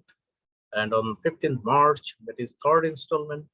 And on 15th June, that is the 4th installment. So these are the 4 installments on which the SSC is supposed to deposit his advance tax. So when advance tax plus tax deducted at source together is not at least 75% of the tax determined by the Deputy Commissioner of Taxes. So if it is less than 75% of the determined tax, in that case, you are supposed to pay simple interest. So this is section 70. 73. 70, in this section, it says simple interest is calculated on section 69 and section 73. So in this section also includes the two sections, 69 and 73. So section 70. Section 70, levy of interest for failure to pay of advance tax. Yes. And 69, failure to pay installments of advance tax. So these are the defaults you will be making. But how Yes, to yes. calculate the simple interest? That is the question here. Because whenever the DCT makes the assessment, he will say that the SSC failed to pay advance tax under section 69. That is, the SSC would not pay the installments for his advance tax accordingly as per prescription. So he is at default. And again, under section 70, he would say that the SSC who was required to pay advance tax, it is found in the course of the regular assessment, the DCT has made the regular assessment, and now he has found out that the SSC could not pay the advance tax in accordance with the provisions of that chapter. So again, you see under section 70, it has been said in the last line, to the consequences of the SSC being in default under section 69, to the tax as determined on the basis of such assessment, that is the assessment which is made by the Deputy Commissioner of Taxes. Simple interest thereon calculated at the rate and for the period specified in section 73. So if you want to impose simple interest, that has to be imposed as per section 73, because how much to impose simple interest, it has been said in section 73. The calculation of simple interest has to be made under section 73, but because of the defaults you made under section 69 and 70. So those are subsidiary, not that important, but only important section here for calculation of simple interest is 73. Yes, sir. Thank you. Okay. And here it has been said that the SSC shall pay in addition to the balance of tax payable by him. That means if your determined tax is 50,000 taka, and if you have paid, say for example, 35,000 taka advance tax, so the remaining amount is 15,000 taka as tax. You have to pay as tax taka 15,000 because your determined tax is 50,000 taka. So 15,000 taka you have to pay as tax. Again, it is said in addition to the balance of tax payable by him, the balance of tax payable by him is 15,000 taka. Simple interest at the rate of 10% per annum on the amount by which the tax so paid, deducted and collected falls short of the 75% of the assessed tax. So assessed tax is 50,000 and 75% of this assessed tax is how much? 37,500, I think, isn't it? So if it is 37,500, you have paid taka 35,000 as advance tax. So what is the difference between the two? The difference between the two is 2,500 taka. So at the rate of 10% per annum, that means 2,500 taka, 10%, how much? 250 taka per annum. 250. Per annum. So that would be the simple interest you have to pay, provided that the rate of interest shall be 50% higher if the return is not filed on or before the tax day. However, the rate of tax, as I said, that 10%, that means the provision says 10%. It should be 50% higher. That means it should be 15%. In case of the SSC who has not submitted the return on the tax day or before the tax day. So if you have submitted the return after the tax day, definitely your simple interest would be at the rate of 15% on the default amount, as we calculated here in this case. 2,500 taka, the gap, and we calculated 10% on 2,500, that is 250 taka, but actually it should be 15% of 2,500 if the SSC has not submitted the return within the tax day or by the tax day. Again, it has been said that the period for which the interest under subsection 1 is payable shall be the period from the 1st day of July next, following the financial year in which the advance tax was applicable to the date of regular assessment in respect of the income of that year, or a period of 2 years from the said 1st day of July, whichever is shorter. So it is a limitation of time actually for how long the simple interest could be calculated.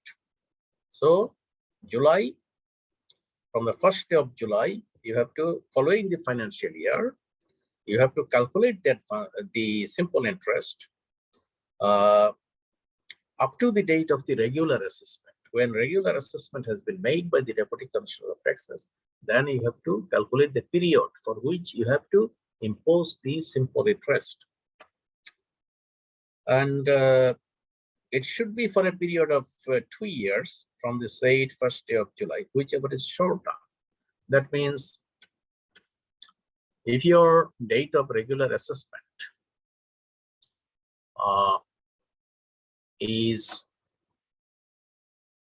a day, and when you calculate the period of simple interest is 2 years and a half, say for example, it is 2 years and a half when the assessment was made by the DCT, and from the 1st day of July up to the date of the assessment, if it is 2 years and a half, then simple interest you cannot calculate for the whole period. Rather, you have to restrict the imposition of simple interest up to 2 years, not more than 2 years. So maximum period for which the simple interest could be calculated is 2 years. So that is the matter you have to remember. So this is what is actually asked in the question.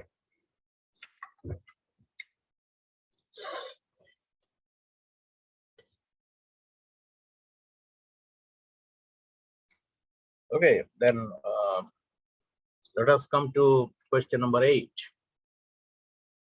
How can a Deputy Commissioner of Taxes take steps to realize revenue very quickly? So this is a very intelligent question if asked by the examiner. The examiner can ask you that you are the Deputy Commissioner of Taxes. Assume that you are a Deputy Commissioner of Taxes and you are in charge of a circle, and you have got some jurisdiction, and you have got a budget, and there is an allocation of budget for each circle. So the total allocation actually comes for the zone, and the Commissioner of Taxes is responsible for collecting that figure. That is the figure that has been allocated to him by the National Board of Revenue. Budget figure means the amount of revenue he has to collect from his SSCs. So here, the Commissioner of Taxes would allocate the budget among the circles. That means each and every Deputy Commissioner of Taxes who are responsible for making the assessments, they would be allocated the budget.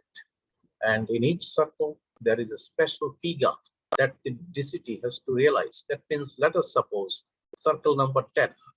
Circle number 10 has been given a budget of taka 50 crores. That means the DCT has to collect 50 crores for the year.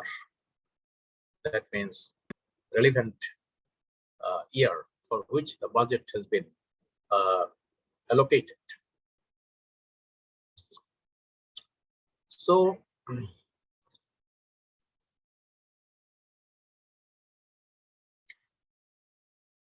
the DCT will make assessment, of course, in order to realize the revenue or tax. It is his prime duty to make assessment, because without assessment, he cannot claim the tax from the taxpayers. But of course, the assessors are supposed to pay advance tax, and he has already realized advance taxes or the tax which has been collected at source that has been deposited by the concerned authorities. Say, for example, where the employee is working, his company is responsible for depositing the money of advance tax into the government exchequer. So that is also collection which has been made by the or realized by the Deputy Commissioner of Taxes. But after that, if he does not make any assessment, then he cannot collect the rest of the amount, which is supposed to be deposited by the SSC. So whenever a return has been submitted under the self-assessment scheme, in that case, a receipt will be issued to the SSC by the concerned staff of the circle, and that receipt would be treated as an assessment order. So that is okay, because here the person who will submit the return under the self-assessment scheme shall have to pay the full amount of tax. So that is the characteristic of the self-assessment scheme. But whenever the return has been submitted under the normal scheme, it means that the SSC has not paid the full amount of tax because he does not know what would be the total amount that would be calculated or determined by the Deputy Commissioner of Taxes. So he has to be issued a notice by the Deputy Commissioner of Taxes in order to produce the documents, evidences, etc. And he has to appear in person for hearing before the Deputy Commissioner of Taxes. So after hearing the person and after examining the books of accounts or evidences, vouchers, etc., in that case, the Deputy Commissioner of Taxes will make an assessment. And that time, he will issue a demand notice to the SSC. And on the basis of the demand notice, the SSC is supposed to pay the tax. But if the SSC is aggrieved with the assessment order made by the Deputy Commissioner of Taxes, then in that case, he will not make the payment. He will just go to prefer an appeal against the assessment order made by the Deputy Commissioner of Taxes. So he will wait for the verdict to be given by the appellate authority. So when the verdict of the appellate authority comes to the Deputy Commissioner of Taxes, then he can also issue a revised demand notice wherein he will claim the amount. But if the Deputy Commissioner of Taxes thinks that the appellate authority has not done the right thing, or he was not justified in reducing the income of the assessor, in that case, he can prefer an appeal to the appellate tribunal against the order of the appellate authority. So it will also take some time, and the tax will not be collected in full. So that's why he has got another option. Another option means, in order to quickly realize the revenue, the Deputy Commissioner of Taxes can make an assessment on the basis of the return submitted by the SSC. That means even if it is a normal return, the total income will be shown by the SSC, and that income he can take into account, and he can just make an assessment demanding money on the demanding tax on the total income as shown by the SSC. So whenever you assess an income as per your return shown, that means you are accepting that income And since you are accepting that income, the SSC has no right to prefer an appeal against this order made by the Deputy Commissioner of Taxes, because the income shown by the SSC and the assessed income as made by the DCT remains the same, which is the same figure. So there should not be any dispute against it. And hence the demand should be claimed by the Deputy Commissioner of Taxes, and he can issue a notice of demand to the SSC asking him to deposit the amount of tax into the government exchequer. So that is the quickest way of realization of tax. So I believe that it is under Section 81. This is provisional assessment. So if you make a provisional assessment, in that case, you have no chance that the SSC would prefer an appeal against it. He is not bound. He is not actually authorized to prefer an appeal. It is barred by the income tax ordinance. So that's why you can realize the demand. Whatever you demand through your demand note or demand notice, it is realizable. So that is the best way to do it. Is it clear to you? It is clear, but very quickly, it is not clear up to the mark. Which is not clear? That is, the language is very quickly. So in case of non-payment of demand notice, that is liability payment, that is tax payment. So how can the Deputy Commissioner of Tax very quickly recover his revenue? Is it possible? The answer is, if you make a provisional assessment, you can make an assessment just taking into account the income shown by the SSC. When you are accepting the return shown by the SSC, it means that SSC has no right to prefer an appeal against that assessment order. So say, for example, the income has been shown by the SSC at 5 lakhs. And this is a normal return. DCT will accept that income, 5 lakh taka, and he will make the assessment and impose tax at the specified rate.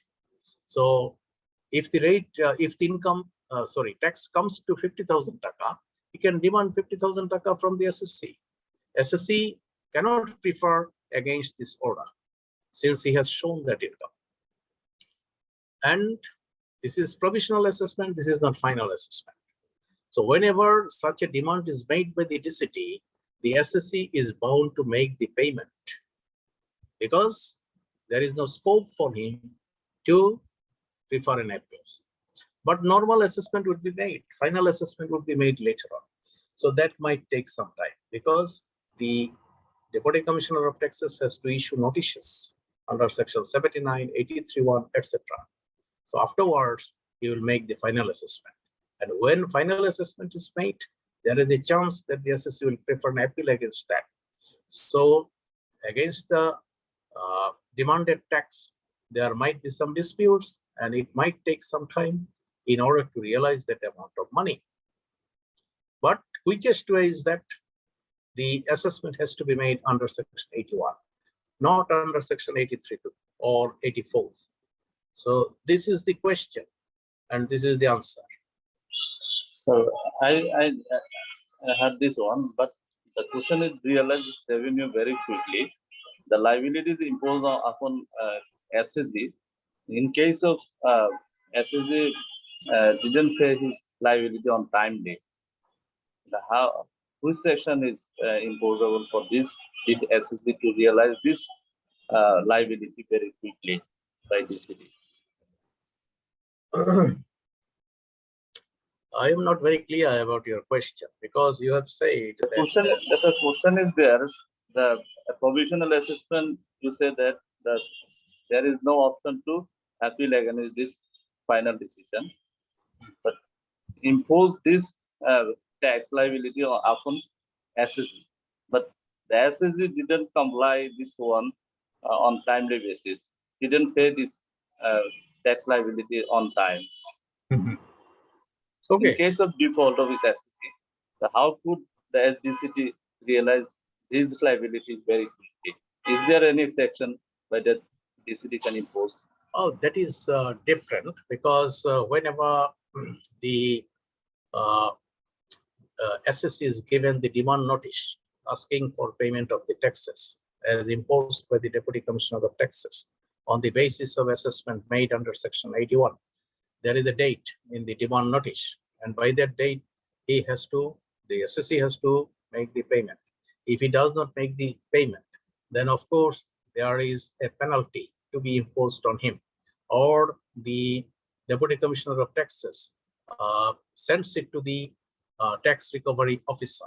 The tax recovery officer can realize taxes from the SSC by any means because he has got some jurisdictions over the SSC and he has got some procedures or measures how to realize the taxes. If the SSC is a salaried person, his salary could be stopped. If the SSC is a businessman, his bank account could be frozen by the tax recovery officer. So there are so many measures how this could be implemented. But your case, what you are asking, it is a rare case. It is not a general case. Because if you say that, okay, I am liable to pay 5 taka to you, and if I demand 5 taka from you, and you do not pay me, then this is a rare case. But it is very general. Whenever I demand the same money as you admit that your liability is taka 5, and I am asking taka 5 from you. So it is very general that you will pay me taka 5. So that's the thing. Okay, sir. Thank you, sir. Realize the revenue very quickly.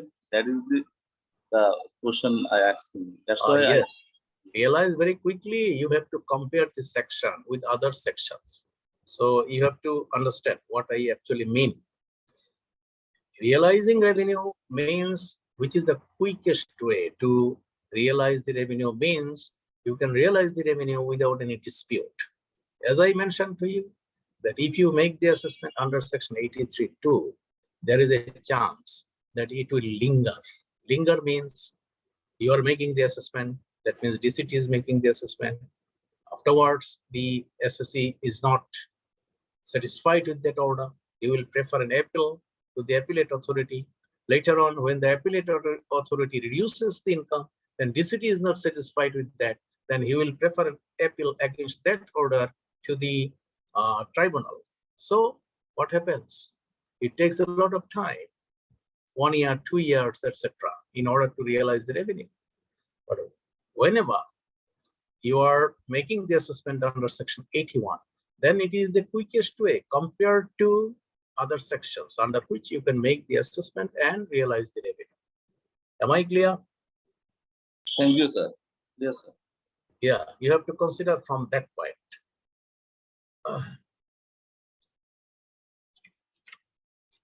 Okay, then we have got some other questions here in this handout, 9, 10, 11, 12, 13, and 14. So you please go through them. And if you do not understand, we can discuss the issues in the next class.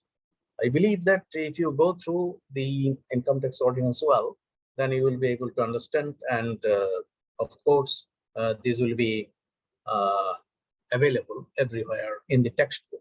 Textbook means the income tax ordinance. It might be available in other books, but I do not prefer that you read other books. Rather, you read the Income Tax Ordinance 1984 as amended up to 30th June 2021. So go through that and you will be able to understand all those questions. But if you have any problem, you just let me know in the next class, then we discuss. Okay. Okay, sir. Thank you, sir. Thank you very much, sir. Welcome and thank you very much for your attendance and hope to see you in future. Thank you, sir. Thank you, sir. Welcome.